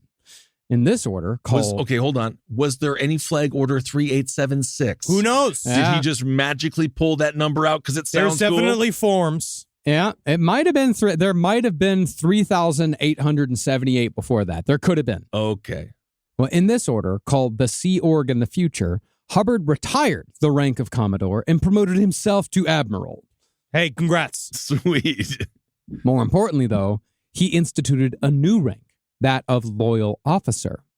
But instead of appointing David Miscavige to this new rank, LRH appointed Pat and Annie Broker, which made it somewhat obvious to most Scientologists that the torch was being passed to them. Oh. Miscavige, of course, didn't agree. Yeah, that wasn't in his plan. Oh, I see. He didn't know that. Yeah. But before that fight happened, the church had to explain LRH's death to the church. Because remember, Scientology is supposed to fix everything, including strokes. And if LRH couldn't figure it out, then what chance did the rest of them have? Right. So Broker and Miscavige came up with a plan together. They decided that LRH did not actually die. Oh, look at that. Instead, he, quote, dropped his body. Hey, man, he's Awesome. busy, dog. His Yeah. hands are full, man. Yeah, get rid of it. Dropped his body so he could move to a higher level of existence. Hit me with that, dog. Yeah. G me up with that. Sure. And this was announced by David Miscavige himself at a gathering of 2,000 Scientologists days after Hubbard's death. You could almost hear the crowd now be like, "Ooh, that's Chugi." Yeah. Is that a thing still? I don't know. No. But I remember when he died, they said that they all applauded. Everybody with him and the brokers were like, yes, we did it. Because they were Wow. trying to frame it like it's positive, but they were like, no, it's sour. Yeah. Yeah, it wasn't at the Hollywood Bowl where he announced it, but it was something like that. Yeah, it was like the Hollywood Palladium. The Palladium, yeah, he announced it there. Wow. All right. So they were celebrating the death of their dear leader. Yeah. Now, for most Scientologists, when they saw David Miscavige on stage announcing all this wacky shit, that was the first time they'd ever seen or even heard of David Miscavige. It must have been funny, too, because they got to bring out the little step like when Robert Reich speaks, and then you have to bring out the little thing. They do have that. I know he they does do. have a little stool that he needs to use. And he refuses lifts because he says that's TC's thing. TC? Tom Cruise. I TC. figured that one TC. out. Oh, yeah. Yeah. But when Miscavige said that Hubbard had reached the level in which the body is nothing more than an impediment, the people listened. Oh. Up next at the memorial service was Pat Broker, who had big news to deliver to the congregation to soften the blow of Hubbard's death. Okay. He said that Hubbard had made significant breakthroughs in his research just before he dropped his body. Great. To wit, Hubbard had discovered 2 more levels on the bridge to total freedom. You wouldn't my even believe God. it. Oh, You my wouldn't believe God. it. And he had notes for 3 after that. Uh-huh. Wow. I can't. Whoa. Yep. More Yeah. levels of this pyramid scheme. Mhm. Hey. Hey. Now, the bridge to total freedom is a list of auditing actions that are needed to reach the highest OT level. The OT level is the operating Thetan level, which one can only progress through once one has become clear. It's the work after you've done all the work. Yeah, and each operating Thetan level reveals new knowledge. Like you learn about the Xenu mythology after OT 3 of 8, when it's far too late to turn back. The But wall that's of it fire, still, they right? call It it. still Yeah. ends with Xenu, or do they add another one? No, Oh, there's no, others more. 5 more after Xenu. After Xenu? After Oh, Xenu, yeah. there's 5 more. Oh, and mama. if any of this sounds confusing, then perhaps you merchants of chaos need to stop nattering your misemotionals. I'd recommend taking a guck bomb to straight wire your purif into a flowless audit. Elsewise, you clams might be brought up to the Comev at Cedars to blow down your inturbulations. Yeah, and you want some more clam speak for Hubborgs, right? Because the thing is, we get you as raw meat, sure, and we run you up to present time. As long as you're in ethics, you're going to have to deal with it. But if you're getting rock slammed and you're run down because you're a J&D and you've been, that's getting ticked on your KR, and your immunes are piling up, you don't jump out gradient. You got to stick to your SOS, and you got to be the spokes clam you want to be, not the squirrel your Thetans taught you to be. So don't blame me for blows, or you'll be spending your summer getting your goddamn TRs in. All right, there we go. I want to be the spokes clam I can be. Yeah, not the scroll your Thetans want you to be. No, absolutely not. I would rather, well, theoretically, well, We've learned nothing. no. It's more fun to be a squirrel than That a took me clam. like 2 hours to put together that sentence. It's really good. What does it mean? I mean, I got the gist of it. That's all you need to do. Yeah, That's all it is. that's it. It means they're all the words that mean nothing. Oh. Mm-hmm. Yeah. Basically, I said, like, if all of you people who don't like Scientology, you need to stop fucking up all the things. I don't know. Great. Yeah. All right, you nailed it. I actually do understand mine, but you have Yeah. to let Yeah. the audience do it. I got it. I I get it. understand it, but I couldn't explain it. Does that make sense? I understand, but I can't explain. Welcome to Scientology. Welcome to Scientology. Well, really, all you need to know about the OT levels for the purposes of this story is that there always have been and always will be only 8 OT levels. Okay. But at L. Ron Hubbard's memorial service, you suddenly got Pat Broker saying, nah, man, There's 2 more OT levels. And he actually held up what was supposed to be a page detailing OT10. Do you see this page that none of you can read from the stage? Yeah. You're going to all love it. Wow, that's chuggy. That's chuggy. This was, of course, a ploy to position himself as the new leader of Scientology, because he who holds the tech in Scientology holds the power. Or that's what brokers so naively believe. That's what Musk thought when he bought Twitter. And then he's like, why am I not getting more imprints on my tweets? Exactly. Well, this may have been true in Hubbard's day, that he who holds the tech holds the power. Sure. But what Broker didn't realize was that Miscavige had already changed the game. See, Miscavige was a man of the 80s who had long since understood that he who holds the corporate structure holds the power. And when it came to structure, Miscavige had a hell of a lot more power than Pat Broker. By this point, Miscavige had his minions in the financial wing of the ACI, he had most of the Guardian's office, and nearly all of the Commodore's messenger service. And that's not even to mention the ex-attorneys. Yeah, like Wolverine. Yeah, cool. Wolverine Rabinowitz.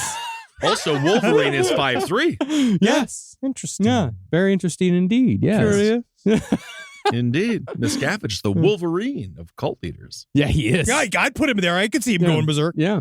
Pat Broker, meanwhile, he had none of this. He only had mysterious pages that no one had actually seen detailing new OT levels. And he had a claim that he was in telepathic communication with LRH from beyond the grave. That's just a claim. That's He's just saying stuff. He's saying, I've been telepathic. Well, not from beyond the grave, because, of course, LRH is not dead. He's telepathically communicating Wherever to L. he Ron is. Hubbard's spirit. great. Yeah. Now, the only real world card that Pat Broker had was that his wife was in charge of the Religious Technology Center. But again, the RTC was mostly about the tech, not the structure. And by 1987, Miscavige had seized control of that as well. No romance, no adventure. He understood that it's played out already. All of the genuine, quote unquote, whatever you'd call the intentions of LRH, all of the magical properties, everything we've learned from the LRH series, the Jack Parsons series, all of that work of the ritual magic, boiled into this system. He said, fuck that. Yeah. It's all about who controls the wallet. Wow. So he really made it just corporate. Yeah. Yeah. Less fun. Can you believe Sounds that? less fun. Yeah.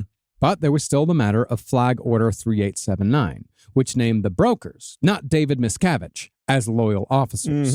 So Miscavige took L. Ron Hubbard's advice and went on the attack. Never defend, always attack. See, Pat Broker had taken up residence at the ranch where L. Ron Hubbard had died. And from there, Pat figured that he could direct Scientology from afar. But Pat being isolated meant that Miscavige could spread rumors. Specifically, Miscavige said that Pat was a drunk who spent all of his time traveling the country buying exotic animals for the ranch. Again, it's fucking weird. He's it's just such a saying weird, shit. Just such a weird thing to say about somebody. And it sticks, though. Yeah, He it just sticks. accused him of being Tiger King. Yeah. So, with Broker's reputation tarnished, Miscavige gathered his most trusted allies, which included future defectors Mike Rinder and Marty Rathbun. Together, this group stormed Broker's ranch to find and remove the only small piece of power Pat had left, the new OT levels. With an actual goon squad surrounding the ranch, all of them with walkie-talkies, ready to rush in. With any luck, it's our Waco. Well, in his way, too, it's like, because it shows his naivete kind of in a way, too, thinking that all of this was real. Yeah. Like that, like he has the secret papers of Seriously. L. Ron Hubbard, where it's like, you know that he doesn't. Yeah. Or you just write other papers. He's written a lot of papers. Well, Miscavige entered Pat's house and tore out the walls in search of the OT levels.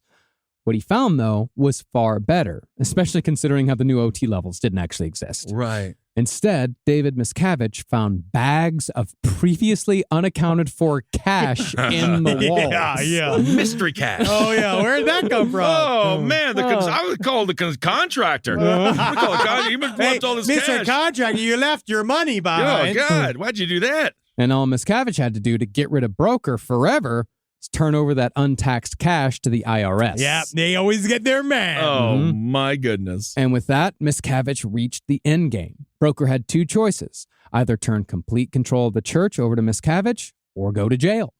He chose the former.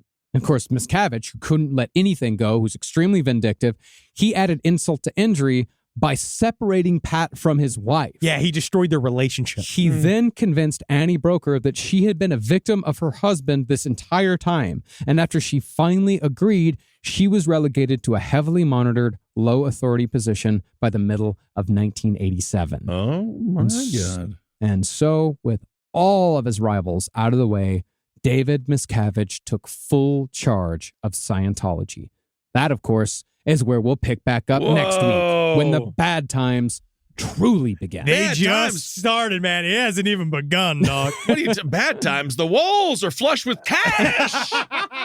Wow. Just because that's the thing. Just to have some of that determination, just a little bit of that Miscavige-like energy would that be manic so energy. We have nice. a little bit of it. That's why we're doing okay in our business. I know. Just he's just so vigorous. I would go 10% Miscavige energy, and then just a little bit. I want to bottle a little bit. Put it in a cologne. Mm-hmm. Like that'd be nice. Yeah, I like don't a want the musk. smell of it, to be honest. He might smell so good. This guy, I think he smells robust. Yeah. I'm sure he smells a floral Like a scent. woody. Yeah. I guarantee you know when he comes into the room first with your nose. Mm. Sure. Yes. But anyway, all right, David Miscavige. Well, Wow. that's just the beginning of how he began the process of being the monster he is now. He is, and we'll Holy come back. crap. We're going to talk about celebrities. We're going to get into it. Like, they're very excited for this update because again, it's still going. They just served David Miscavige. Today. They finally got him today. Yeah. So we'll see what happens because they're still going after him, shipping a bunch of slave labor to Australia. He's up to his same old tricks that he always was. Well, Yep. that's the And- thing, and he's still trying to do that L. Ron Hubbard shit. If they can't get me into court, they can't get me on anything. Right. And today, the judge actually ruled, like, we've been trying to serve you for a year. Who gives a shit? We're going for it. Yeah, we're We gonna don't get you. Yeah, we don't have to serve you. You're just fucking avoiding it. Yeah, we're going to we'll get see what happens. Well, speaking of shipping to Australia, we'll be there in August. Yeah, we'll be there Can't August wait. 2nd through the 10th. Should I go through the list, or we're Nah, just going it to go doesn't last matter. You podcast know on where the they left? are. Go lastpodcastonleft.com. Take a look at all of our dates in Yes. Australia. The first week of August. We can't wait to fucking see you. It's going to be great. And We're then going to do we a got some- live yeah. side stories at the Fine Arts Theater in Beverly Hills, April 8th. I got those tickets up on my socials. We'll put it up on the Last Podcast socials as well. and we're also going to New Zealand, too, not just Australia. Oh, yes. Yeah. We're starting in Auckland. Yeah, we're Right? rocking and reeling in Auckland, New Zealand. And there's man. a We're gonna power fuck it up. vacuum. We might become leaders. That's finally. I You guys love that want? You idea. guys want some new Presidentes? Yeah, sure. All Let's right. do it. Well, listen, just hear me out. All right. Corrective spanks for the government. Everybody in the You government wanna gets make 'em one aroused? stern spank. Oh, Yeah. I thought you meant corrective spanks as in like you get like some spanks like the pants. No, And those paddles and correct- hands. Yeah, okay, paddles and hands. All right. They both work. All right, everyone. Thank you for listening. Hail yourselves. Hail Satan. Again. Congratulations. And but do your reading. Do your reading. I don't want you fucking coming up in the next fucking episode saying to me you don't understand the glossary terms, okay? Because they're out there for you to read, and it's on you to catch up to us, okay? Yeah, you Yeah. don't want us interpolated. You don't want us interpolated. Soon that'll be the only book that schools are allowed to have in their library. Whoa, commentary.